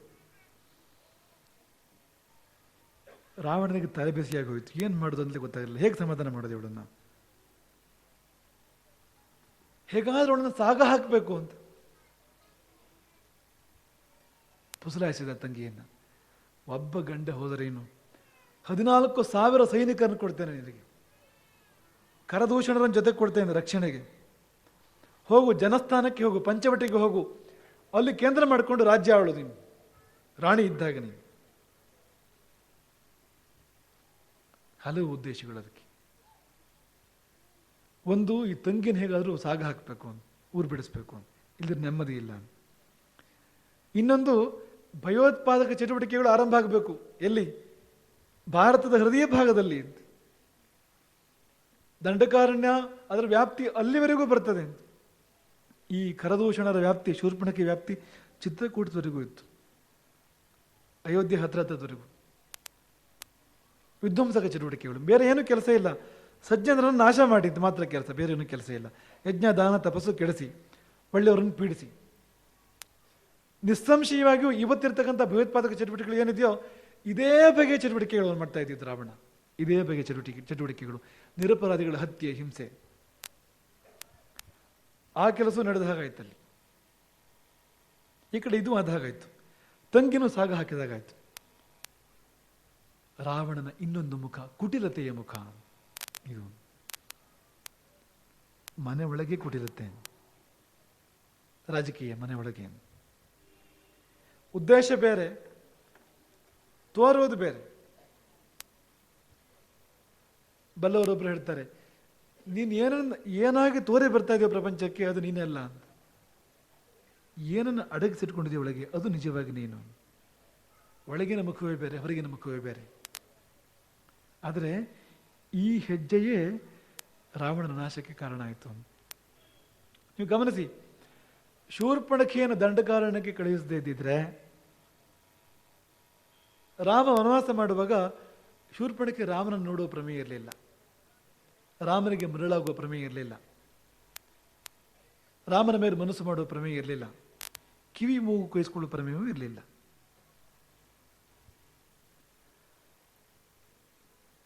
ಅದಿಲ್ಲ ಇದ್ದಿದ್ರೆ ಕರದೂಷಣದ ಸಂಹಾರ ಆಗ್ತಿರ್ಲಿಲ್ಲ, ಸೀತಾಪಹರಣವೂ ಕೂಡ ಆಗ್ತಿರ್ಲಿಲ್ಲ. ಸೀತಾಪಹರಣ ಆಗದೆ ಇದ್ದಿದ್ರೆ ರಾವಣನ ತಲೆ ಹೊಡಿತಿತ್ತು, ಸಾಯ್ತಿರ್ಲಿಲ್ಲ ಅವನು. ತಂಗಿಯನ್ನು ಪಂಚವಟಿಗೆ ಕಳಿಸಿದ್ದು ಹೇಗಾಯಿತು ಅಂದರೆ, ರಾಮನಿಗೆ ಆಮಂತ್ರಣ ಕೊಡ್ಲಿಕ್ಕೆ ಕಳಿಸಂತೆ ಆಯಿತು ಅಂತ. ರಾಮನಿಗೂ ಮತ್ತು ಯಮನಿಗೂ ಆಮಂತ್ರಣ ಕೊಡ್ಲಿಕ್ಕೆ ಕಳಿಸಂತೆ ಆಯಿತು ಅಂತ. ಇಲ್ಲಿವರೆಗೂ ರಾಮನನ್ನು ಬೇರೆ ಬೇರೆ ರೀತಿಯಲ್ಲಿ ಕರೆದಿದ್ದಾನವನು ರಾವಣ. ಇದು ಖುದ್ದಾಗಿ ಪತ್ರ ಕೊಟ್ಟು ಕರೆದ ಹಾಗೆ, ಇನ್ವಿಟೇಷನ್ ಮಾಡಿ ಕರೆದ ಹಾಗೆ ಆಯ್ತದು ಅಂತ ರಾಮನನ್ನ ಅಂತ. ಹಾಗಾಗಿ ಈ ಹೆಜ್ಜೆಯೇ ಮುಂದೆ ಅವನ ಮುಳುವಿಗೆ ಕಾರಣ ಆಗ್ತದೆ ನೆನೆಸುವಾಗ ಕುಟಿಲತೆ ಎಷ್ಟು ಶುಭ, ಎಷ್ಟು ಒಳ್ಳೆಯದು ಅಂತ ಗೊತ್ತಾಗ್ತದೆ ನಮಗೆ. ಅವನ ಮತ್ತೊಂದು ಮುಖ ದ್ವೇಷ. ಆ ದ್ವೇಷಕ್ಕೆ ಹಲವು ರೂಪಗಳು ಬಿಡಿ, ಅದನ್ನು ಹೇಳಿ ಮುಗಿಸುವಂಥದ್ದೇ ಅಲ್ಲ. ಎಷ್ಟರ ಮಟ್ಟಿಗೆ ಅಂದರೆ ತನ್ನ ತಂಗಿ ಕುಂಭಿನಸಿಯ ಪತಿ, ಕುಂಭಿನಸಿ ಅಂದರೆ ಕಾಸಾ ತಂಗಿ ಅಲ್ಲ, ಅವಳು ಓರಗೇಲ್ ತಂಗಿ, ಆ ತಂಗಿಯ ಗಂಡ ಮಧುವಿನ ಮೇಲೆ ದಾಳಿ ಮಾಡಿ ಅವನನ್ನು ಕೊಲ್ಲಲಿಕ್ಕೆ ಮುಂದಾಗ್ತಾನೆ. ಅಷ್ಟರ ಮಟ್ಟಿಗೆ ಪ್ರತೀಕಾರ ದ್ವೇಷದ ಭಾವ ಅವನಿಗೆ. ಮತ್ತು ಅಕಾರಣ ದ್ವೇಷ, ಪ್ರಪಂಚದ ಎಲ್ಲ ಒಳ್ಳೆ ಶಕ್ತಿಗಳ ಮೇಲೆ ದ್ವೇಷ. ದೇವಲೋಕದ ಮೇಲೆ ದಾಳಿ ಮಾಡ್ತಾನೆ. ಯಾಕೆ? ವ್ಯವಸ್ಥೆ ಮಾಡೋರು ಯಾರು ಉಳಿಬಾರ್ದು, ಚೆನ್ನಾಗಿರಬಾರ್ದು. ಪ್ರಪಂಚಕ್ಕೆ ಬೆಳಕನ್ನು ಕೊಡೋನು ಸೂರ್ಯ, ದೇವತೆಯವನು. ಉಸಿರನ್ನು ಕೊಡುವನು ವಾಯು, ದೇವತೆಯವನು. ಉಷ್ಣತೆಯನ್ನು ಕೊಡುವನು ಅಗ್ನಿ, ದೇವತೆಯವನು. ತಂಪು ಕೊಡುವವನು, ಬಾಯಾರಿಕೆಯನ್ನು ಆರಿಸುವವನು ವರುಣ, ದೇವತೆಯವನು. ಇವರೆಲ್ಲರೂ ದೇವತೆಗಳು. ಮಳೆ ಸುರಿಸುವ ಪರ್ಜನ್ಯ, ದೇವತೆಯವನು. ಇವರೆಲ್ಲ ಯಾರು ಅಂದರೆ ವಿಶ್ವಯಂತ್ರದಲ್ಲಿ ಭಗವಂತ ಅವನ ಮೂಲ. ಅದಕ್ಕೆ ಅವನ ಸೇವಕರಾಗಿ ವ್ಯವಸ್ಥಾಪಕರು ಇವರುಗಳು, ವ್ಯವಸ್ಥೆ ಮಾಡೋರು ಇವರುಗಳು. ಇವರ ಕೇಂದ್ರದ ಮೇಲೆ ದಾಳಿ ಮಾಡಿ ಅದನ್ನು ಅಸ್ತವ್ಯಸ್ತ ಮಾಡಲಿಕ್ಕೆ ಹೊರಡ್ತಾನೆ. ಒಳಿತಿನ ಮೇಲೆ ದ್ವೇಷ, ವ್ಯವಸ್ಥಾಭಂಗ. ದೇವಲೋಕದ ಮೇಲೆ ಆಧಿಪತ್ಯ ಬೇಡ ಅವನಿಗೆ, ಆಡಳಿತ ಮಾಡೋಲ್ಲ ಅವನು. ಅವನಿಗೆ ಬೇಕಾಗಿದ್ದು ಅವರನ್ನು ಧ್ವಂಸ ಮಾಡು, ಇಲ್ಲ ಅಂತ ಮಾಡು, ತಾನು ಬೆಳೆಸ್ಕೊಳ್ಬೇಕು, ತನಗೆ ಬೇಕಾದಾಗ ಆಗಬೇಕು ಅಂತ ಪರ್ಯಾಯ ವ್ಯವಸ್ಥೆ ಕೊಡೋನು ಕೂಡ ಅವನಲ್ಲ. ಹಾಗಾಗಿ ದೇವಲೋಕದ ಮೇಲೆ ದಾಳಿ ಮಾಡಿ ದೇವತೆಗಳನ್ನು ದಿಕ್ಕೆಡಿಸಿ ಒಂದು ಹಂತದಲ್ಲಿ ಕೈ ಸೋತಿದ್ದ ಅವನು. ಇಂದ್ರಜಿತುವಿನ ಸಹಾಯದಿಂದ, ಮೇಘನಾಥನ ಸಹಾಯದಿಂದ ಗೆದ್ದು ಇಂದ್ರನನ್ನೇ ಕೈದಿ ಮಾಡಿ ಲಂಕೆಯ ಸೆರೆಮನೆಯಲ್ಲಿ ಅವನನ್ನು ಇಂದ್ರನನ್ನಿಟ್ಟು ಅವನನ್ನು ಒತ್ತೆಯಾಳಾಗಿರಿಸಿಕೊಂಡು ಬ್ರಹ್ಮನಿಂದ ಮತ್ತೆ ವರಗಳನ್ನು ಪಡ್ಕೊಳ್ತಾನೆ ಪುನಃ. ದ್ವೇಷದ ಮುಖ ಇದು. ಇನ್ನು ಮಾಯೆಯ ಮುಖ, 8ನೆಯ ಮುಖ. ಇನ್ನು 2 ಮುಖ ಬಾಕಿ ಇದೆ. 8ನೆಯ ಮುಖ. ದಾನವರು ನಿವಾತ ಕವಚರು, ಅವ್ರ ಜೊತೆಗೆ ಯುದ್ಧ ಮಾಡ್ತಾನೆ. ಯಾರಿಗೂ ಸೋಲಲು, ಯಾರಿಗೂ ಗೆಲುವಿಲ್ಲ. 1 ವರ್ಷ ಆಯಿತು. ಬ್ರಹ್ಮ ಬಂದು ರಾಜಿ ಮಾಡಿಸಿದಾಗ 1 ವರ್ಷ ಅವ್ರ ಜೊತೆಗಿದ್ದು ಅವರಿಂದ ಬಗೆ ಬಗೆಯ ಮಾಯೆಗಳನ್ನು ಕಲಿತಾನೆ. ಮೋಸ ಮಾಡೋದು ಹೇಗೆ ಹುಟ್ಟ ಅದೇ ಅವನು. ಆದರೆ ಅವರಿಂದ ಇನ್ನೂ ವೆರೈಟಿ, ಇನ್ನೂ ಹೇಗೆ ಮೋಸ ಮಾಡ್ಬೋದು, ಹೇಗೆ ವಂಚನೆ ಮಾಡ್ಬೋದು, ಹೇಗೆ ಜಾದೂ ಮಾಡ್ಬೋದು, ಅದನ್ನು ಕಲಿತು ಬಂದ. ಮಾಯೆಯ ಮುಖ ಅದು. ಇನ್ನು ಪ್ರಕೃತಿ ಪೀಡೆಯ ಮುಖ ಅಂದರೆ ವರುಣನ ಮೇಲೆ ದಾಳಿ, ನೀರಿನ ಮೇಲೆ ದಾಳಿ. ಪ್ರಕೃತಿ ಪೀಡೆಯ ಮುಖ ಅದು. ವರುಣಲೋಕದ ಮೇಲೆ ಆಕ್ರಮಣ ಅಕಾರಣವಾಗಿ. ವರುಣಪುತ್ರರನ್ನು ಘಾಸಿ ಮಾಡಿ ವರುಣಲೋಕವನ್ನು ಅಸ್ತವ್ಯಸ್ತ ಮಾಡಿ ಬರ್ತಾನಲ್ಲಿಂದ ಅವನು. ಪ್ರಕೃತಿ ಪೀಡೆಗೆ ಇನ್ನೂ ಹಲವು ಮುಖಗಳನ್ನು ತೋರಿಸ್ಬೋದು ನಾವು. ಪ್ರಕೃತಿ ಎಷ್ಟು ಭಯಪಡ್ತಿತ್ತು ಅವನ ಬಗ್ಗೆ ಅಂದರೆ, ಸೀತೆಯನ್ನು ಅಪಹಾರ ಮಾಡಲಿಕ್ಕೆ ರಾವಣ ಸಂತ ವೇಷವನ್ನು ಧಾರಣೆ ಮಾಡಿ ಹೋಗ್ತಾ ಇರುವಾಗ ಅವನ ಉಗ್ರತೆ ಹೇಗಿತ್ತಂತಂದರೆ, ಅವನು ಹೀಗೆ ಕ್ರೂರ ದೃಷ್ಟಿಯಿಂದ ಗೋದಾವರಿಯನ್ನು ನೋಡ್ತಾನೆ. ವೇಗವಾಗಿ ಹರಿತಾ ಇದ್ದ ಗೋದಾವರಿ ಬೆದರಿ ಸ್ಥಿಮಿತಗೊಂಡಳಂತೆ. ಗಾಳಿ ಬೀಸೋದನ್ನೇ ನಿಲ್ಲಿಸ್ತು. ಮರ ಗಿಡಗಳಲ್ಲಿ ಎಲೆಗಳು ಅಲುಗಾಡಲಿಲ್ಲ. ಸೂರ್ಯ ಮಂದರಶ್ಮಿ ಆಗ್ತಾನೆ,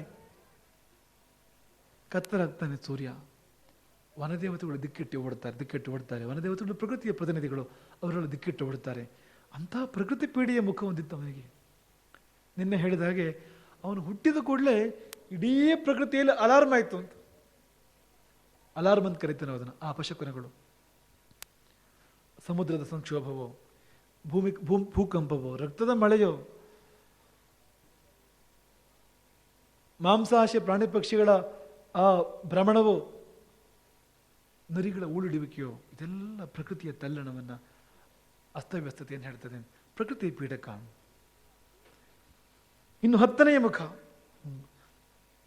9ನೆಯ ಮುಖ ದರ್ಪ ಅವನದ್ದು. ದರ್ಪ ಎಷ್ಟು ಅಂದರೆ ಮಿತಿಮೀರಿ. ನಿನ್ನೆ ತೋರಿಸಿದ ಹಾಗೆ ಆ ಅವಿವೇಕದ ದರ್ಪ. ಕೈಲಾಸ ಪರ್ವತವನ್ನು ಎತ್ತಿ ಬಿಸಿಡುತ್ತೇನೆ ಅನ್ನೋ ದರ್ಪ ಅವನದ್ದು, ಮದ ಅದು.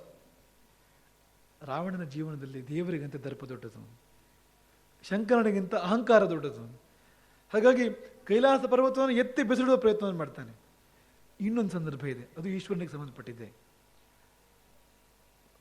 ಕೆಟ್ಟ ಮೇಲೆ ಬುದ್ಧಿ ಬಂತು, ಶಿವನ ಪೂಜೆ ಮಾಡೋಕ್ಕೆ ಶುರು ಮಾಡ್ತಾನೆ. ಆಮೇಲೆ ಅವನು ಒಂದ್ಸಾರಿ ನರ್ಮದಾ ತೀರದಲ್ಲಿ ಶಿವ ಪೂಜೆ ಮಾಡ್ತಾ ಇರ್ತಾನೆ, ಲಿಂಗ ಮಾಡಿಕೊಂಡು.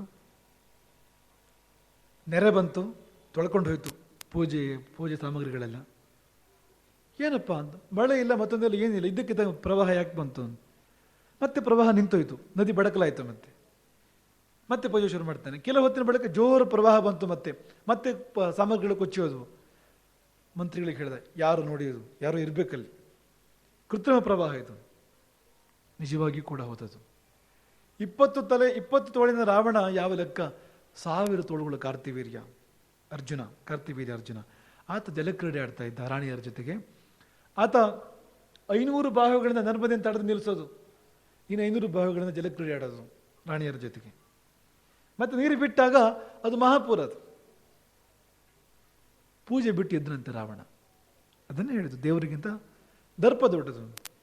ಶಿವ ಪೂಜೆ ಮಾಡ್ತಾ ಇದ್ದಾನೆ, ಆ ಕಡೆ ಹೋಗಿ ಪೂಜೆ ಮಾಡ್ಕೊಂಡು ಆಮೇಲೆ ಯುದ್ಧಕ್ಕೆ ಹೋಗೋದು ಬಿಟ್ಟು, ಅಷ್ಟೇ ಅರ್ಧಕ್ಕೆ ಪೂಜೆ ಬಿಟ್ಟು ಎದ್ದ, ಹೋಗಿ ಯುದ್ಧ ಮಾಡಿದ ಕಾರ್ತಿವೀರ್ಯನ ಜೊತೆಗೆ. ಸೋತ. ಯಾಕೆಂದ್ರೆ ಮನುಷ್ಯ ಅವನು ಕಾರ್ತಿವೀರ್ಯ. ಸೆರೆಯಾದ, ಮಹೇಶ್ಮತಿಯ ಕಾರಾಗಾರದಲ್ಲಿ ಬಂದಿಯಾದ. ಪುಲಸ್ತ್ಯರು ಬಂದರು ಬಿಡಿಸ್ಕೊಂಡು ಹೋಗಲಿಕ್ಕೆ ರಾವಣನ ಅಜ್ಜ. ನೀವು ಕೇಳಬಹುದು, ಪುಲಸ್ತ್ಯರು ಯಾಕೆ ಬಿಡಿಸ್ಬೇಕು ರಾವಣನನ್ನ? ಏನು ಸ್ವಜನ ಪಕ್ಷಪಾತವಾ? ಋಷಿಗಳಿಗೂ ಕೂಡ ಅಲ್ಲ. ಪುಲಸ್ತ್ಯರು ಯಾಕೆ ಬಿಡಿಸಿದ್ರು ಮೊಮ್ಮಗನನ್ನ ಅಂದರೆ, ಸೆರೆಯಲ್ಲೇ ಇದ್ದರೆ ಕಾಯಮಾಗಿ ಇವನೊಬ್ಬನಿಗೆ ಶಿಕ್ಷೆಯಾದಂತೆ. ಇನ್ನು ಅಲ್ಲಿ ಲಂಕೆಯಲ್ಲಿ ಕೋಟಿ ರಾಕ್ಷಸರು ಬಾಕಿ ಇದ್ದಾರೆ. ಇನ್ನು ಇಂದ್ರಜಿತು ಇದ್ದಾನೆ, ರಾವಣನ ಮುಂದಿನ ಮಾಡಲ್ಲದು. ಇದಕ್ಕಿಂತ ಹೆಚ್ಚು ಪರಾಕ್ರಮಿ ಅವನು, ಇದಕ್ಕಿಂತ ಹೆಚ್ಚು ಕ್ರೂರಿ ಅವನು. ಅವನು ರಾಜನಾಗ್ತಾನೆ. ಪ್ರಪಂಚಕ್ಕೆ ಮಹಾರಾವಣನ ಬಾಧೆ ಪ್ರಾರಂಭ ಆಗ್ತದೆ. ಎಲ್ಲ ಒಟ್ಟಿಗೆ ಪರಿವಾರ ಕರ್ಕೊಂಡು ಬರಲಿ ಅವನು ಮೇಲ್ಗಡೆಗೆ ಅಂತ. ಅಷ್ಟು ರಾಕ್ಷಸರು ಒಟ್ಟಿಗೆ ಸಾಯಬೇಕಾಗಿದೆ, ಇನ್ನಷ್ಟೋ ಶರಣರ ಉದ್ಧಾರ ಆಗಬೇಕಾಗಿದೆ. ಹಾಗಾಗಿ ಆ ಯೋಜನೆ ಪ್ರಕಾರ ನಡೀಲಿ ಅನ್ನೋ ಕಾರಣಕ್ಕೆ ಬಿಡಿಸ್ಕೊಂಡು ಬರ್ತಾರೆ ಪುಲಸ್ತ್ಯರು ಅವನನ್ನು, ಬುದ್ಧಿ ಹೇಳಿ ಕಾರ್ತಿವೀರ್ಯನಿಗೆ. ಇನ್ನು ಕೊನೆಯ ಮುಖ ಅದನ್ನು ಕಳಪೆ ಶಬ್ದದಲ್ಲಿ ಹೇಳಬೇಕು ನಾವು, ತೋಳ ತೀಟೆಯ ಮುಖ ಅಂತ. ಕೊನೆಯ ಮುಖ. ನಾವು ರಾಮಕಥೆಯ ಕೊನೆ ಹಂತಕ್ಕೆ ಬರ್ತಾ ಇದ್ದೇವೆ ಈಗ. ತೋಳ ತೀಟೆ ನಾವಾಗಲೇ ಹೇಳಿದಾಗೆ, ಯಾರ ಏಳಿಗೆಯನ್ನು ಸಹಿಸುವನಲ್ಲ. ಯಾವ ಪುರುಷನು ವೀರನಾಗಿರಬಾರದು, ಯಾವ ಸ್ತ್ರೀಯೂ ಸುಂದರಿಯಾಗಿರಬಾರದು. ಸ್ತ್ರೀ ಸುಂದರಿಯಾದರೆ ಅತಿಕ್ರಮಣ, ಪುರುಷ ವೀರನಾಗಿದ್ದರೆ ಆಕ್ರಮಣ. ವೀರ ಪುರುಷನಿಗೆ ಸಾವೇ ಗತಿ, ಸುಂದರ ಸ್ತ್ರೀಗೆ ಬದುಕಿಡೀ ನೋವೇ ಗತಿ. ಇದು ರಾವಣನ ಶೈಲಿ. ಹಾಗಾಗಿ ಎಲ್ಲೇ ಒಂದು ಸ್ತ್ರೀ ಸುಂದರಿ ಇದ್ದಾಳೆ ಅಂದರೆ ಅಲ್ಲಿ ಹೊರಟಾಯ್ತು ರಾವಣ ಕೂಡಲೇ. ಎಲ್ಲೇ ಒಬ್ಬ ವೀರ ಪುರುಷ ಇದ್ದಾನೆ ಕೇಳಿದ್ರೆ ಹೋಗಿ ಅವನ ಮೇಲೆ ದಾಳಿ ಮಾಡಿ ಆಯಿತು. ಒಂದ್ಸಾರಿ ಹೇಗಾಯ್ತಂತೆ, ಸುದ್ದಿ ಬಂತವನಿಗೆ, ಒಬ್ಬ ವೀರನಿದ್ದಾನೆ. ಎಲ್ಲಿ? ಕಿಷ್ಕಿಂಧೆಯಲ್ಲಿ. ವಾನರ ರಾಜ ವಾಲಿ. ಸರಿ, ತೋಳ ತೂಕಿಯನ್ನು ತಡ್ಕೊಳ್ಳಿಕ್ಕಾಗಲಿಲ್ಲ, ಹೊರಟಾಯ್ತು ಯುದ್ಧಕ್ಕೆ ಪುಷ್ಪಕ ವಿಮಾನವನ್ನು ಏರಿ. ಕಿಷ್ಕಿಂಧೆಗೆ ಹೋದ. ವಾಲಿ ಇಲ್ಲ ಊರಲ್ಲಿ. ಸಚಿವರು ಹೇಳಿದರು, ಊರಲ್ಲಿ ಇಲ್ಲ ವಾಲಿ. ಸ್ವಲ್ಪ ಹೊತ್ತು ಕಳೆದು ಬರ್ತಾನೆ. ಸಂಧ್ಯಾ ವಂದನೆಗೆ ಹೋಗಿದ್ದಾನೆ. ಸಂಧ್ಯಾ ವಂದನೆ ಸಮುದ್ರ ತೀರಗಳಲ್ಲಿ ಮಾಡೋ ಪದ್ಧತಿ ವಾಲಿ ಇದು. ಪೂರ್ವ ಸಮುದ್ರ, ಪಶ್ಚಿಮ ಸಮುದ್ರ, ಉತ್ತರ ಸಮುದ್ರ, ದಕ್ಷಿಣ ಸಮುದ್ರ, 4 ಸಮುದ್ರ ತೀರಕ್ಕೆ ಹಾರಿ ಹೋಗಿ ಅಲ್ಲಿ ಸ್ನಾನ ಮಾಡಿ ಸಂಧ್ಯಾ ವಂದನೆ ಮಾಡಬೇಕು ದಿವಸ. ಅವನು ಪದ್ಧತಿ ಅವನದು ವಾಲಿದು. ಸ್ವಲ್ಪ ಹೊತ್ತಾಗ್ಬೋದು ಬರಲಿಕ್ಕೆ, 4 ಸಮುದ್ರಕ್ಕೆ ಹೋಗಿ ಬರಲಿಕ್ಕೆ ಸ್ವಲ್ಪ ಹೊತ್ತಾಗ್ಬೋದು ಅಂತ ಅವ್ರು ಹೇಳೋದು ಸಚಿವರು. ಅಲ್ಲಿವರೆಗೆ ಕಾಯಿ, ಟೈಮ್ ಪಾಸ್ ಮಾಡಬೇಕಲ್ಲ ಎಷ್ಟು ಹೊತ್ತು. ಇಲ್ಲ, ಕೆಲವು ಮ್ಯೂಸಿಯಂ ಇದೆ ನಮ್ಮದು, ನೋಡ್ಬೋದು. ಮ್ಯೂಸಿಯಂ ಏನು ಅಂದರೆ, ಆ ಕಿಷ್ಕಿಂಧೆ ಸುತ್ತಮುತ್ತ ಬಿದ್ದ ಎಲುಬಿನ ರಾಶಿಗಳು. ಏನದು ಅಂದರೆ, ನಿನ್ನ ಹಾಗೆ ಯುದ್ಧ ಕೇಳ್ಕೊಂಡು ಬಂದವರ ಕತೆ ಅದೆಲ್ಲ ಅಂತ. ಈ ಮೊದಲು ಸ್ವಲ್ಪ ಅದು ನೋಡು ಅಷ್ಟೊತ್ತು ಅಂತ ಆ ಸಚಿವರು ರಾವಣನ ಬೆದರಿಸೋದು. ಸುಗ್ರೀವ, ತಾರ ಮೊದಲಾದವರು, ವಾಲಿಯ ಸಹಚರರು ರಾವಣನಿಗೆ ಧಮಕಿ ಹಾಕೋ ಕ್ರಮ ಹಾಗೆ ಅಂತ. ಹೊತ್ತಿದೆಯಲ್ಲ, ಸ್ವಲ್ಪ ಸುತ್ತಮುತ್ತ ಬಿದ್ದ ಎಲುಬಿನ ರಾಶಿಗಳು ನೋಡು, ಇವರೆಲ್ಲ ಮತ್ತಾರು ಅಲ್ಲ, ನಿನ್ನ ಹಾಗೆ ಮೊದಲು ಬಂದವರು ಯುದ್ಧ ಕೇಳ್ಕೊಂಡು, ಮತ್ತು ನೀನು ಅದೇ ಆಗುವನು ಮುಂದೆ ಯುದ್ಧಕ್ಕೆ ಬಂದರೆ. ಇನ್ನು ಸಾಯಲೇಬೇಕು, ಅರ್ಜೆಂಟ್ ಸಾಯಬೇಕು ಅಂತಾದರೆ, ಈಗಲೇ ಸಾಯಬೇಕು ಅಂತಾದರೆ ದಕ್ಷಿಣ ಸಮುದ್ರಕ್ಕೆ ಹೋಗುವ, ಅಲ್ಲಿದ್ದಾನೆ. ಸಿಟ್ಟು ಬಂತು ರಾವಣನಿಗೆ. ಆ ಸಚಿವರಿಗೆಲ್ಲ ಬೈದು ಪುಷ್ಪಕ ವಿಮಾನ ಮೇಲೆ ಏರಿ ದಕ್ಷಿಣ ಸಮುದ್ರಕ್ಕೆ ಹೋಗ್ತಾನೆ. ಪುಷ್ಪಕ ವಿಮಾನದಿಂದ ನೋಡ್ತಾನೆ, ಒಳ್ಳೆ ಬಂಗಾರದ ಬೆಟ್ಟದ ಕೂತ್ಕೊಂಡಿದ್ದಾನೆ ಸಮುದ್ರ ತೀರದಲ್ಲಿ, ಜಪ ಮಾಡ್ತಾ ಕೂತ್ಕೊಂಡಿದ್ದಾನೆ. ಶಬ್ದ ಮಾಡದೆ ಪುಷ್ಪಕ ವಿಮಾನ ಕೆಳಗಿಳಿಸಿದ್ದಂತೆ. ಹಿಂದಕ್ಕೆ ಎದುರು ಹೋಗುವ ಯಾಕೋ ಭೀತಿ ಆಯಿತು ಅವನಿಗೆ, ರಾವಣನಿಗೆ. ಅವನ ಆಕಾರ ಇದೆಲ್ಲ ನೋಡಿ ಭಯ ಆಗಿರ್ಬೋದು ಸ್ವಲ್ಪ ಅವನಿಗೆ. ಬೇರೆ ಹಂಚಿಕೆ ಮಾಡ್ತಾನೆ. ಮೆಲ್ಲ ಹಿಂದಿಂದ ಹೋಗಿ ಹಿಡ್ಕೊಂಡ್ಬಿಡ್ತಾನೆ ಅವನನ್ನು, ವಾಲಿಯನ್ನು. ಮೋಸದ ಯುದ್ಧ. ವಾಲಿ ಸಂಧ್ಯಾ ವಂದನೆ ಮುಗಿದಿತ್ತು ಸುಮಾರು ಅಷ್ಟೊತ್ತಿಗೆ. ಅವನಿಗೆ ಗೊತ್ತಾಯ್ತು ಹಿಂದಿಂದ ಬರ್ತಾ ಇದ್ದಾನೆ ಇವನು ಅಂತ, ರಾವಣ. ಅವನು ಗಮನಿಸಿದ್ದಾನೆ ವಾಲಿ. ಅವನು ಗಮನಿಸಿದ್ದಂದ್ರೆ ರಾವಣ ಗಮನಿಸಿಲ್ಲ. ಮೆಲ್ಲ ಮೆಲ್ಲ ಹಿಂದಿಂದ ಶಬ್ದ ಆಗದೇ ಇರುವಾಗ ಹೆಜ್ಜೆ ಇಟ್ಕೊಂಡು ಹೋಗ್ತಾ ಇದ್ದಾನೆ ರಾವಣ, ಹಿಡಿಬೇಕು ಅವನನ್ನು. ವಾಲಿಯು ಅದನ್ನೇ ಕಾಯ್ತಾ ಇದ್ದಾನೆ. ಸದ್ದಾಗದ ಹೆಜ್ಜೆಗಳ ಸದ್ದು ವಾಲಿ ಕೇಳ್ತಾ ಇದೆ. ವಾಲಿ ಗೊತ್ತಾಗ್ತಾ ಇದೆ ಕಂಪನ. ವಾಲಿಯು ಸುಮ್ಮನೆ ಇದ್ದಾನೆ, ಹತ್ರ ಬರಲಿ ಇವನು, ಮಾಡ್ತೀನಿ ಅವನಿಗೆ. ಇಬ್ಬರು ಒಬ್ಬರನ್ನೊಬ್ಬರು ಹಿಡಿಲಿಕ್ಕೆ ಉತ್ಸುಕರಾಗಿದ್ದಾರೆ ಅಂತ, ಛಿದ್ರಾನ್ವೇಷಿಗಳು ಅಂತ ಹೇಳ್ತಾರೆ. ಇಬ್ಬರು ಕಾಯ್ತಾ ಇದ್ದಾರೆ ಒಬ್ಬರನ್ನೊಬ್ಬರು ಹಿಡಿಬೇಕು ಅಂತ. ಮೊದಲ ಕಾರ್ಯಾಚರಣೆ ವಾಲಿದಾಯ್ತು.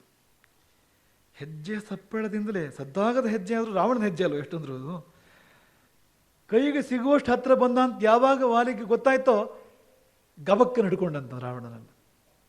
ಈ ಕೈ ಅಲ್ಲ, ಈಚೆ ಕೈ, ಎಡಗೈ ಅಂತ. ಒಂದೇ ತೋಳು, ಎರಡೇ ತೋಳು ವಾಲಿಗಿದ್ದಿದ್ದು, ಎಡತೋಳು ಒಂದೇ. ಆ ಒಂದೇ ತೋಳಿನಿಂದ 20 ತೋಳುಗಳ ಆ ದೈತ್ಯನನ್ನ ಅವಚ್ಚಿ ಕಂಕುಳಲ್ಲಿ ಹಿಡ್ಕೊಳ್ತಾನೆ ವಾಲಿ. ಹಾರ್ತಾನೆ ಮೇಲೆ ಆಕಾಶಕ್ಕೆ. ವಾಲಿ ತಿರುಗಿಯೂ ನೋಡ್ಲಿಲ್ಲ ರಾವಣನ ಕಡೆಗೆ. ಈ ರಾವಣ ತಪ್ಪಿಸ್ಕೋಬೇಕಲ್ಲ, ಪರಚಿದನಂತೆ, ಕಚ್ಚಿದನಂತೆ. ಆ 10 ತಲೆ 20 ತೋಳುಗಳ ಕೀಟ ಕಚ್ಚೇ ಕಚ್ಚಿತು, ಪರಿಚಿತು ವಾಲಿಯನ್ನ. ಆ ಪುಣ್ಯಾತ್ಮ ತಲೆಯೇ ಕೆಡಿಸ್ಕೊಳ್ಳಿಲ್ಲ. ನೀ ಏನ್ ಬೇಕಾದ್ರೂ ಮಾಡ್ತಾ ಇರೋ, ನನಗೆ ಸಂಬಂಧವೇ ಇಲ್ಲ. ಹಾರಿ ಹೋಗ್ತಾ ಇದ್ದವನು. ಸಚಿವರು ಹಿಂಬಾಲಿಸಿದರು, ಮಾರೀಚ ಪರಾಸ್ತ. ಆದರೆ ಅವನ ವೇಗಕ್ಕೆ ಹಿಂಬಾಲಿಸಲಿಕ್ಕೆ ಸಾಧ್ಯ ಆಗಲಿಲ್ಲ. ಭಯವಾಯಿತು. ರಾವಣನನ್ನು ಈ ಕಂಕುಳಲ್ಲಿ ಹಚ್ಕೊಂಡು ಹೋಗ್ತಾ ಇರೋನು, ನಾವು ಸಿಕ್ಕಿದ್ರೆ ಚಟ್ನಿ ಮಾಡಿಬಿಡ್ಬೋದು. ಸಚಿವರು ಓಡಿದ್ರು. ಅದು ಪದ್ಧತಿ ಹಾಗೆ ಅವರಿದ್ದು. ರಾವಣ ಗೆದ್ದರೆ ಜೈ ಅಂತ ಹೇಳೋರು ಅವರು, ಸೋತ್ರೆ ಪಲಾಯನ ಮಾಡಿಬಿಡೋದು, ಅಲ್ಲಿಂದ ಜೀವ ಉಳಿಸ್ಕೊಡೋದು. ಹಾಗೆ ಮಾಡೇ ಬದುಕಿದವರು ಸಚಿವರೆಲ್ಲ. ಈ ವಾಲಿ ಮನೆಗೆ ಹೋಗಲಿಲ್ಲ. ಇದು ಇನ್ನು ಮೊದಲನೇ ಸಮುದ್ರ, ಇನ್ನೊಂದು ದಕ್ಷಿಣ ಸಮುದ್ರ ಅಂದ್ರೆ ಅದು. ಇನ್ನು 3 ಸಮುದ್ರ ಬಾಕಿ ಇದೆ. ಒಂದೊಂದೇ ಸಮುದ್ರಕ್ಕೆ ಹೋಗಿ ರಾವಣನ ಸಹಿತವಾಗಿ ಸ್ನಾನ ಮಾಡಿ ಸಮುದ್ರದಲ್ಲಿ ಮುಳುಗೆದ್ದು, ಅವನಿಗೂ ಸ್ನಾನದ ಪುಣ್ಯ ಫಲ ಇದೆ, ಸಮುದ್ರ ಸ್ನಾನದ. ವಾಲಿಗೂ ಆಶ್ಚರ್ಯ ಅಂದ್ರೆ, ಮುಳುಗೆದ್ದು ಸ್ನಾನ ಮಾಡಿ ಅವನು ತೀರದಲ್ಲಿ ಕೂತು ಜಪ ಮಾಡೋದಂತ. ಕಂಕಡಲ್ಲಿ ಇವನು ಸಮಾಧಾನವಾಗಿ ಮಂತ್ರ ಹೇಳೋದು, ಇವನು ಜಪ ಮಾಡೋದು, ಸಂಧ್ಯಾ ವಂದನೆ ಮಾಡೋದು ಕಾರ್ಯಕ್ರಮ ವಾಲಿದು. ಎಂಥ ಬಲಾಢ್ಯ ಇರಬೇಕು ಅವನಂತ ನೋಡಿ. 4 ಸಮುದ್ರಕ್ಕೆ ಇವನು ಕಚ್ಚಿತರ ಇದ್ದಾನೆ, ಪರಚಿತರ ಇದ್ದಾನೆ, ಸಾಕಾಗಿದೆ ರಾವಣನಿಗೆ. ಅವನು ಗಮನವೇ ಕೊಡಲಿಲ್ಲ ಆ ಕಡೆಗೆ. ಎಷ್ಟು ತಾಕತ್ತಿರ್ಬೇಕು ಅವನಿಗೆ. ದೇಹ ಬಲದಲ್ಲಿ ಮಿಗಿಲವನು ವಾಲಿ, ರಾವಣನಿಗಿಂತ ಎಷ್ಟೋ ಮಿಗಿಲವನು. 4 ಸಮುದ್ರದ ಸಂಧ್ಯಾ ವಂದನೆ ಕಾರ್ಯಕ್ರಮ, ಸ್ನಾನ ಸಂಧ್ಯಾ ವಂದನೆ ಕಾರ್ಯಕ್ರಮ ಮುಗಿಸ್ಕೊಂಡು ಏನೂ ಗಡಿಬಿಡಿ ಮಾಡದೆ ಕಿಷ್ಕಿಂದಕ್ಕೆ ಹೋಗಿ, ಕಿಷ್ಕಿಂದ ಪ್ರವೇಶ ಮಾಡಲಿಲ್ಲಂತೆ. ಕಿಷ್ಕಿಂದ ಹೊರಗೆ ಬಂದು ಹೋದ ಕೆಲಸ ಎಲ್ಲ ಆಯ್ತಲ್ಲ, ಕಂಕುಳನ್ನು ತೆಗೆದು ಹೊರಗೆ ಎಸ್ತು, ಏನು ಬಂದೆ ಅಂತ ಕೇಳಿದಂತೆ. ಕೆಳಗೆ ಎಸ್ತು, ಯಾರು ನೀನು, ಯಾಕೆ ಬಂದೆ ಅಂತ. ಅಷ್ಟೊತ್ತಿಗೆ ರಾವಣ ಹೈರಾಣಾಗಿ ಹೋಗಿದ್ದ. ಅದು ಅದು ಅದು ಅದು ಯುದ್ಧಕ್ಕೆ ಅಂತ ಬಂದಿದ್ದೆ, ಅದಾಯ್ತು. ಕನಸಲ್ಲೂ ಯುದ್ಧ ಕಡೆ ಪರಿಸ್ಥಿತಿ ಇಲ್ಲ ಅವನು ರಾವಣ. ಸಾಕಾಗಿದೆ ಅವನಿಗೆ. ಇಷ್ಟ ಇದೆ ರಾಮಾಯಣದಲ್ಲಿ. ಆದರೆ ಬೇರೆ ಬೇರೆ ರಾಮಾಯಣಗಳಲ್ಲಿ, ಬೇರೆ ಕಲ್ಪನೆಗಳಲ್ಲಿ ರಾವಣನನ್ನ ಅಂಗದ ಶಿಶು, ವಾಲಿಯ ಮಗ, ತೊಟ್ಟಿಲಿಗೆ ಗೊಂಬೆ ಹೇಗೆ ಕಟ್ಟಿದ ಚಂದ ನೋಡು ಅಂತ. 10 ತಲೆ 20 ಕೈ ಗೊಂಬೆ ನೋಡು ಅಂತ ರಾವಣ ಅಂಗದನ್ನು ತೊಟ್ಟಿಲಿಗೆ ಕಟ್ಟಿದ ಅಂತ ಬೇರೆ ರಾಮಾಯಣಗಳಿದೆ, ಉಳಿದ ರಾಮಾಯಣಗಳಲ್ಲಿ. ಶರಣು ಶರಣು ಅಂತ ಹೇಳಿದಂತೆ ರಾವಣ ವಾಲಿಗೆ. ಕೂಡಲೇ ಅವನು ಕುಬುದ್ಧಿ ಕೆಲಸ ಮಾಡಿತು. ಇವನನ್ನ ಹೀಗೆ ಬಿಟ್ಟರು ಕಷ್ಟವೇ, ಒಂದು ದಿವಸ ಮುಳುವೆ ಇವನು, ಮತ್ತೆ ಏನು ಮಾಡಲಿಕ್ಕೂ ಸಾಧ್ಯವಿಲ್ಲ ಇವನನ್ನ. ಒಂದು ಕೆಲಸ ಮಾಡೋಣ ಅಂತ. ರಾವಣನ ತತ್ವೇ ಹಾಗೆ, ಬಗ್ಗಿದರೆ ಗುದ್ದು, ಎದ್ರೆ ಕಾಲಿಡಿ. ವಾಲಿಗೆ ಹೇಳ್ತಾನೆ, ನಾನು ನೀನು ಮಿತ್ರರಾಗೋಣ, ಸ್ನೇಹಿತರಾಗೋಣ, ನಂದು ನಿಂದು ಮೈತ್ರಿ. ಕಾರ್ತಿವೀರ್ಯನ ಜೊತೆಗೂ ಮೈತ್ರಿ ಮಾಡ್ಕೊಡ್ತಾನ ಅವನು. ಕಾರ್ತಿವೀರ್ಯನ ಜೊತೆಗೂ ಮನುಷ್ಯ ಅವನು. ಈ ವರಕ್ಕೆ ಅಲ್ಲಿ ಕವರೇಜ್ ಇಲ್ಲ, ಮನುಷ್ಯರಲ್ಲಿ ಮತ್ತು ಮರುಕಟರಲ್ಲಿ ಅಲ್ಲಿ ವ್ಯಾಪ್ತಿ ಇಲ್ಲ ವರಕ್ಕೆ. ಇಲ್ಲೂ ಇಲ್ಲ. ಹಾಗಾಗಿ ಇವನ ಜೊತೆಗೂ ಮೈತ್ರಿ ಮಾಡ್ಕೊಳ್ತಾನೆ. ಇಲ್ಲಿವರೆಗೆ ಸರಿ ಇದ್ದ ವಾಲಿ ಇಲ್ಲಿ ತಪ್ಪಿದ. ರಾವಣ ಜೊತೆ ಮೈತ್ರಿ ಮಾಡ್ಕೊಳ್ತಾನೆ ಮಾತ್ರ ಅಲ್ಲ, ಹೇಳ್ತಾನೆ ಇಬ್ರು ಸೇರಿ ಅಗ್ನಿಸಾಕ್ಷಿಯಾಗಿ ಅಗ್ನಿ ಮುಂದಿಟ್ಕೊಂಡು ಮೈತ್ರಿ ಮಾಡ್ಕೊಳ್ತಾರೆ. ನನ್ನದೆಲ್ಲ ನಿನ್ನದು, ನಿನ್ನದೆಲ್ಲ ನನ್ನದು. ಇನ್ನು ಮೇಲೆ ಇಬ್ಬರು ಹೇಳ್ಕೊಳ್ತಾರೆ, ನಗರ, ರಾಷ್ಟ್ರ, ಪ್ರಜೆಗಳು, ಮಂತ್ರಿಗಳು, ಸಂಪತ್ತು, ಪತ್ನಿಯರು ಇವೆಲ್ಲವೂ ಕೂಡ ಸಮಾನ ನಮಗಿಬ್ಬರಿಗೂ ಅಂತ. ಆ ಪತ್ನಿಯರು ಶಬ್ದವೂ ಕೂಡ ಸೇರಿದೆ ಅಲ್ಲಿ ಅವರ ಅಪವಿತ್ರ ಮೈತ್ರಿಯಲ್ಲಿ. ಅಲ್ಲಿ ವಾಲಿ ಬಿದ್ದ. ನೋಡಿ, ರಾಮ ಹುಟ್ಟೋದು ಯಾಕೆ? ದೇವತೆಗಳಿಗೆ ಸಹಾಯ ಮಾಡೋದಕ್ಕೆ, ದೇವತೆಗಳನ್ನು ರಕ್ಷಣೆ ಮಾಡಲಿಕ್ಕೆ ರಾಮ ಹುಟ್ಟಬೇಕು, ವಿಷ್ಣು ಹುಟ್ಟು ಬರಬೇಕು ರಾಮನಾಗಿ. ಅಂತ ರಾಮನ ಕಾರ್ಯಕ್ಕೆ ಸಹಕಾರಿಗಳಾಗಲಿಕ್ಕೆ ದೇವತೆಗಳು ಹುಟ್ಟಿ ಬಂದರು ಇಂದ್ರನ ನೇತೃತ್ವದಲ್ಲಿ. ಇಂದ್ರ ವಾಲಿಯಾದ, ಬೇರೆ ಬೇರೆ ದೇವತೆಗಳು ಬೇರೆ ಬೇರೆ ಕಪಿಗಳ ರೂಪ ಅಂತ ಹೇಳಿದರು. ಗುಂಪಿನ ನಾಯಕನೇ ಇವನು. ಇವನಿಗಾಗಿ ರಾಮ ಬರೋದು ಭೂಮಿಗೆ. ಇವನು ರಾವಣನ ಜೊತೆ ಮೈತ್ರಿ ಮಾಡ್ಕೊಂಡಿದ್ದಾನೆ. ತುಲ್ಯಾರ ಮೈತ್ರಿ, ಅಗ್ನಿಸಾಕ್ಷಿ ಆಗಿರ್ತಕ್ಕಂಥ ಮೈತ್ರಿ. ಇವನನ್ನು ಕೊಲ್ಲದೆ ರಾಮನಿಗೆ ಬೇರೆ ದಾರಿ ಏನಿದೆ ಹೇಳಿ?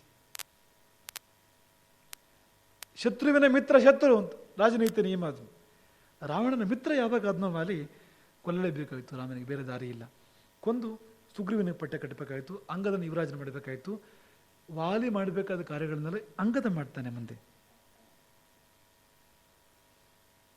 ತೋಳತೀಟೆಯ ಒಂದು ಮುಖ ರಾವಣನ 10ನೇ ಮುಖ. ಆಗಲಿ ನಿಮಗೆಲ್ಲ ಸಾಕ ಹೋಗಿದೆ ರಾವಣನ ಸುದ್ದಿ ಕೇಳಿ ಕೇಳಿ ಕೇಳಿ ಕೇಳಿ 10 ಮುಖಗಳ ಬಗ್ಗೆ ಹೇಳಿ ಹೇಳಿ. ಇನ್ನು 2 ಮಾತಲ್ಲಿ ಅವನ ಹೃದಯದ ಬಗ್ಗೆ ಹೇಳ್ತೇವೆ. 10 ಮುಖಗಳು ರಾವಣನಿಗೆ, ಹೃದಯ ಒಂದೇ.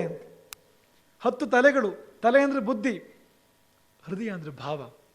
ಈ ಬುದ್ಧಿ ಕೆಟ್ಟದೇ ರಾವಣನದ್ದು, ಆದರೆ ಹೃದಯ ಕೆಟ್ಟದಾಗ್ಲಿಕ್ಕೆ ಸಾಧ್ಯ ಇಲ್ಲ, ಭಾವ ಕೆಟ್ಟದಾಗ್ಲಿಕ್ಕೆ ಸಾಧ್ಯ ಇಲ್ಲ.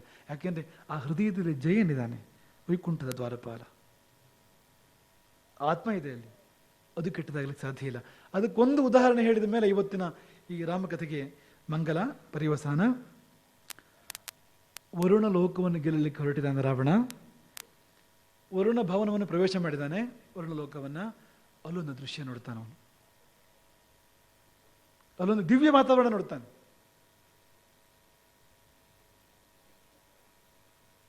ತಂಪು, ಶಾಂತಿ, ನೆಮ್ಮದಿ, ತೃಪ್ತಿ ಎಲ್ಲ ಪಸರಿಸಿದ ವಾತಾವರಣದಲ್ಲಿ. ಯಾಕೆಂದ್ರೆ ಅಂಥ ವ್ಯಕ್ತಿತ್ವ ಒಂದಲ್ಲಿ ಸನ್ನಿಹಿತವಾಗಿದೆ. ಅದು ಬೇರೆ ಯಾರೂ ಅಲ್ಲ, ಅದು ಕಾಮಧೇನು ಅಂತ. ವರುಣ ಭವನದಲ್ಲಿ ಕಾಮಧೇನು ವಿರಾಜಮಾನವಾಗಿತ್ತು. ಅತ್ಯಂತ ವಿಚಿತ್ರ. ನೀವೆಲ್ಲ ಏನು ಯೋಚನೆ ಮಾಡ್ತೀರಿ? ಕಾಮಧೇನು ಕಂಡು ಕೂಡಲೇ ಕೊಲ್ಲಲಿಕ್ಕೆ ಮುಂದಾದಂತ ಯೋಚನೆ ಮಾಡ್ಬೋದು ನೀವು. ಅಥವಾ ಕಾಮಧೇನು ಕಂಡ ಕೂಡಲೇ ಸೆಳೆದೊಯ್ಯಲಿಕ್ಕೆ ಲಂಕೆಗೆ ಸಿದ್ಧನಾದ. ವಿಚಿತ್ರ ವಿಚಿತ್ರ. ಯಾರಿಗೂ ಭಾಗದವನು, ರಾಮನಿಗೆ ಭಾಗದವನು, ಶಂಕರನಿಗೆ ಭಾಗದವನು, ಶಂಕರನ ಮುಂದೆ ದರ್ಪವನ್ನು ತೋರಿಸಿದವನು, ದೇವತೆಗಳನ್ನ ಧ್ವಂಸ ಮಾಡಿದವನು, ಎಲ್ಲ ಒಳ್ಳೆಯವರ ರಕ್ತ ಹೀರೋನು. ಇಂತಹ ಕೆಡುಕ ಅವನಿಗೆ ಏನಾಯ್ತೋ ಕಾಮಧೇನವನ್ನು ಕಂಡಾಗ ಪ್ರದಕ್ಷಿಣೆ ಬಂದು ನಮಸ್ಕಾರ ಮಾಡಿದಂತೆ ಕಾಮಧೇನುವಿಗೆ.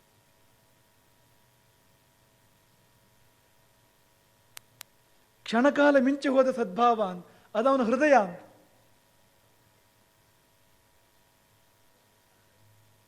ನಾವಿನ್ನು ಹೀಗಿರಬೇಕು, ನಾವು ನೀವು.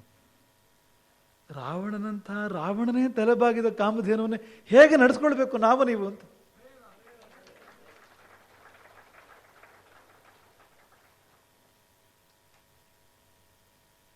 ಬಹುಶಃ ಅವನೊಳಗಿನ ಜಯ ಜಾಗೃತವಾಗಿರಬೇಕು, ವೈಕುಂಠದ ದ್ವಾರಪಾಲಕ. ಯಾಕೆಂದ್ರೆ ವೈಕುಂಠ ಅಂದ್ರೆ ಕ್ಷೀರಸಾಗರ. ಕ್ಷೀರಸಾಗರವನ್ನ ಯಾರು ನಿರ್ಮಾಣ ಮಾಡಿದ್ರು ಅಂತ. ಅಷ್ಟು ಹಾಲು ಎಲ್ಲಿಂದ ತಂದಾಕಿದ್ದು? ಯಾರು ತಂದಾಕಿದ್ದು ಅಷ್ಟು ಹಾಲನ್ನು? ಎಷ್ಟು ಹಸುಗಳು ಹಾಲು ಕೊಟ್ಟಿರ್ಬೋದು ಕ್ಷೀರಸಾಗರ ಆಗಲಿಕ್ಕೆ? ಅಂದ್ರೆ ರಾಮಾಯಣ ಉತ್ತರ ಹೇಳ್ತದೆ, ಕಾಮಧೇನು ಒಂದೇ ಅನವರತವಾಗಿ ತನ್ನ ಹಾಲನ್ನು ಸುರಿಸಿ ಸುರಿಸಿ ಸುರಿಸಿ ವಿಷ್ಣು ಪ್ರೀತಿಯಿಂದ, ಭಗವಂತನ ಮೇಲೆ ಪ್ರೇಮದಿಂದ ಕ್ಷೀರಸಾಗರ ನಿರ್ಮಾಣವಾಯಿತು. ಆ ಹಳೆಯ ಸುಗಂಧ ನೆನಪಾಗಿರ್ಬೇಕು ಅವನಿಗೆ. ರಾವಣನಿಗೆಲ್ಲ ಒಂದು ಕ್ಷಣ ಆ ಜಯ ಜಾಗೃತನಾಗಿರ್ಬೇಕು, ಕ್ಷೀರಸಾಗರ ನೆನಪಾಗಿರ್ಬೇಕು. ಆ ಬುದ್ಧಿ ಬಂತು ಅವನಿಗೆ ಒಂದು ಕ್ಷಣ. ಕ್ಷೀರಸಾಗರ ಅವಳಿಂದ ಅಂದ್ರೆ ವಿಷ್ಣು ಅವಳಿಂದ, ನಾಭಿಕಮಲದ ಬ್ರಹ್ಮ ಅಲ್ಲೇ ಇದ್ದಾನೆ, ಕ್ಷೀರಸಾಗರದಲ್ಲಿದ್ದಾನೆ. ತಿಮ್ಮೂರ್ತಿಗಳಲ್ಲಿ 2 ಆಯಿತು. ಶಿವನ ನಂದಿ ಈ ಕಾಮಧೇನುವಿನ ಪುತ್ರ, ಕಾಮಧೇನುವಿನ ಮಗ. ಇಂಥವಳವಳು. ಅವಳು ಇರುವುದರಿಂದಾಗಿ ಸ್ವರ್ಗತ್ವ ಬಂದಿದೆ. ಸ್ವರ್ಗೀಯ ಲೋಕಕ್ಕೆ ಕಾಮದುಗ್ಭವತಿ, ಸ್ವರ್ಗತ್ವ ಬರೋದು ಕಾಮಧೇನುವಿನ ಸಾನ್ನಿಧ್ಯದಿಂದಾಗಿ. ಪಾತಾಳದಲ್ಲಿ ವರ್ಣಲೋಕದಲ್ಲಿ ಅಲ್ಲಿ ಕೂಡ ಅವಳ ಉಪಸ್ಥಿತಿ ಇದೆ. ಮನುಷ್ಯ ಲೋಕದಲ್ಲಿ ಕೋಟಿ ಗೋವುಗಳಾಗಿ ಅವಳಿದ್ದಾಳೆ. ಇಲ್ಲಿ ಕೂಡ ನಮ್ಮ ಬದುಕನ್ನು ಹಸನು ಮಾಡಲಿಕ್ಕೆ ತ್ರಿಲೋಕವ್ಯಾಪಿನಿ, ಸರ್ವಲೋಕವ್ಯಾಪಿನಿ. ಆ ಕಾಮಧೇನುವನ್ನು ಕಂಡಾಗ ಕೈ ಮುಗಿದನಂತೆ, ತಲೆಬಾಗಿದನಂತೆ. ಈ ಪುಣ್ಯದ ಫಲವೇ ಅವನಿಗೆ ರಾಮನ ದರ್ಶನ ಆಗಿದ್ದು. ಮುಂದೆ ಇನ್ಯಾವ ಪುಣ್ಯವೂ ಕಾಣೋದಿಲ್ಲ ಅಲ್ಲಿ. ಇದೊಂದೇ ಅವನ ಬಿಡುಗಡೆ ಕಾರಣ ಆಗೋದು, ಇದೊಂದೇ ಅವನ ಉದ್ಧಾರಕ್ಕೆ ಕಾರಣ ಆಗಿದ್ದು. ನೋಡಿ, ಕೋಟಿ ಪಾಪವ ಮಾಡಿ ನೀವು ಒಂದೇ ಒಂದು ಬಾರಿ ಪುಣ್ಯಕೋಟಿಯ ದರ್ಶನ ಮಾಡಿ ಅವಳಿಗೆ ಶರಣಾಗಿ, ನೀವು ರಾವಣನಾಗಿದ್ದರೇನು ಮತ್ತೊಂದು ಆಗಿದ್ದರೇನು ಉದ್ಧಾರ ಆಗ್ತೀರಿ ನೀವು. ಇಂದಿನ ರಾಮಕಥೆಯ ಪರಿವಸಾನ ಇಲ್ಲಿ ಕಾಮಧೇನುವಿನಲ್ಲಿ.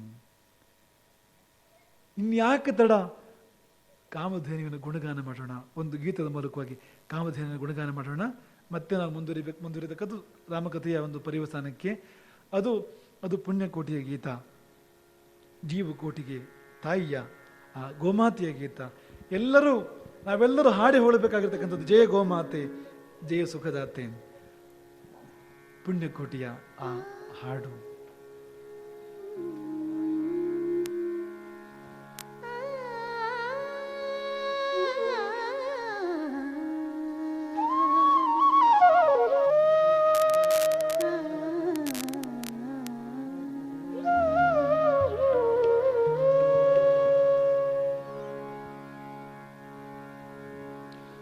जय गोमाते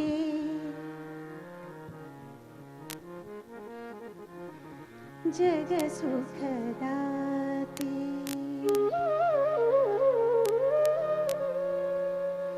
जय गोमाते जग सुखदाते, जय गोमाते जग सुखदाते, जीवकोटिगे जीवनदाते, जीवकोटिगे जीवनदाते, देवमयी माते जय गोमाते जग सुखदाते, जय गोमाते जग सुखदाते।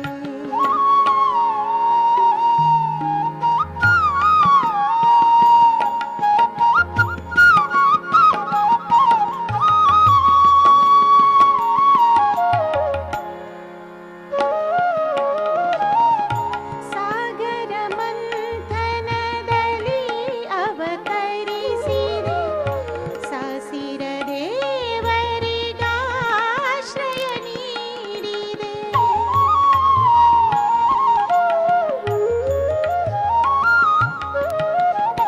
ಸಾಗರ ಮಂಥನದಲ್ಲಿ ಅವತರಿಸಿದೆ, ಸಾಸಿರ ದೇವರಿಗಾಶ್ರಯ ನೀಡಿದೆ, ಸಕಲ ಸೌಭಾಗ್ಯವೈತು ಕಾಪಾಡಿದೆ, ಮಹಿಮಾನ್ವಿತೆ ಮಾತೆ ಜಯ ಗೋಮಾತೆ ಜಗ ಸುಖದಾತೆ, ಜಯ ಗೋಮಾತೆ ಜಗ ಸುಖದಾತೆ.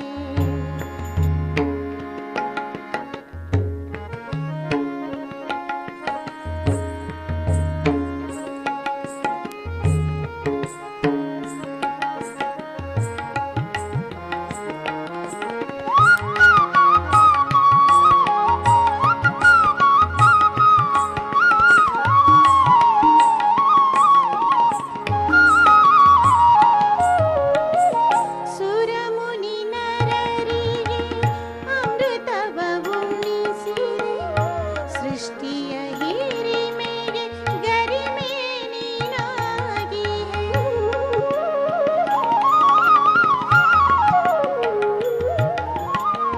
ಸುರಮುನಿ ನರರಿಗೆ ಅಮೃತವ ಉಣಿಸಿದೆ, ಸೃಷ್ಟಿಯ ಹಿರಿಮೆಗೆ ಗರಿಮೆ ನೀನಾಗಿಯೇ, ಸಂಜೀವಿನಿಯೇ ನಿನ್ನೊಳು ತುಂಬಿದೆ,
ಒಂದು ಚಿಕ್ಕ ಪ್ರಾಸ. ರಾವಣನಾದರೇನು, ಕಾಮಧೇನುವನ್ನು ಕಂಡಾಗ ಮಮತೆ ಬಾರದೇನು.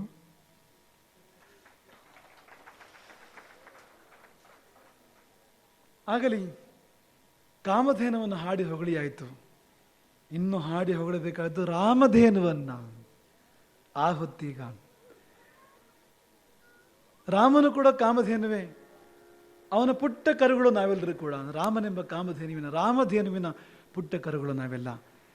ಈಗ ಎಲ್ಲರೂ ಪುಟ್ಟ ಕರುಗಳಾಗಬೇಕು. ಪುಟ್ಟ ಕರುವಿನ ಕಿವಿಯೊಳಗೆ ಗಾಳಿ ತುಂಬಿದರೆ, ಗಾಳಿ ಹೋದರೆ ಅದು ಏನು ಮಾಡ್ತದೋ ಅಂಥ ಕೆಲಸ ಮಾಡ್ಬೇಕು ನಾವೆಲ್ಲ. ಈಗ ಎಲ್ಲರೂ ಮನಸ್ಫೂರ್ತಿ ಕುಣಿಯಬೇಕೀಗ ಈ ರಾಮಕಥೆಯ ಒಂದು ಪರ್ಯವಸಾನದಲ್ಲಿ. ಪೂತಿನರ ಆ ಮಾತನ್ನು ಮತ್ತೊಮ್ಮೆ ನೆನಪು ಮಾಡ್ತೇವೆ. ಎದೆಗೆ ಬರುತ್ತಿದೆ ಜಗದ ಮುದ, ಕುಣಿದಲ್ಲದೆ ನಾ ತಾಳೆನಿದ. ಕೃಷ್ಣ ಹೇಳುವ ಮಾತು, ಎದೆಗೆ ಬರುತ್ತಿದೆ ಜಗದ ಮುದ. ನಿಮ್ಮೆಲ್ಲರ ಎದೆಗೆ ಜಗದ ಮುದ ಬರ್ತಾ ಇರೋದು ಹೌದು ಅಂತಾದರೆ, ಈಗ ನೀವೆಲ್ಲರೂ ಸಂತೋಷ ಪಟ್ಟಿದ್ದು ಹೌದು ಅಂತಾದರೆ, ಅದನ್ನು ಕುಣಿದು ತೋರಿಸಿ, ಕುಪ್ಪಳಿಸಿ ತೋರಿಸಿ, ನಲಿದು ತೋರಿಸಿ. ಆ ಹೊತ್ತೀಗ ಇನ್ನೇನು ಆರಂಭ. ಡಮಡಮ ಧ್ವನಿ, ರಾಮಧ್ವನಿ, ಜೈ ಜೈ ರಾಮ ಕಥಾ. ಹರೇ ರಾಮ.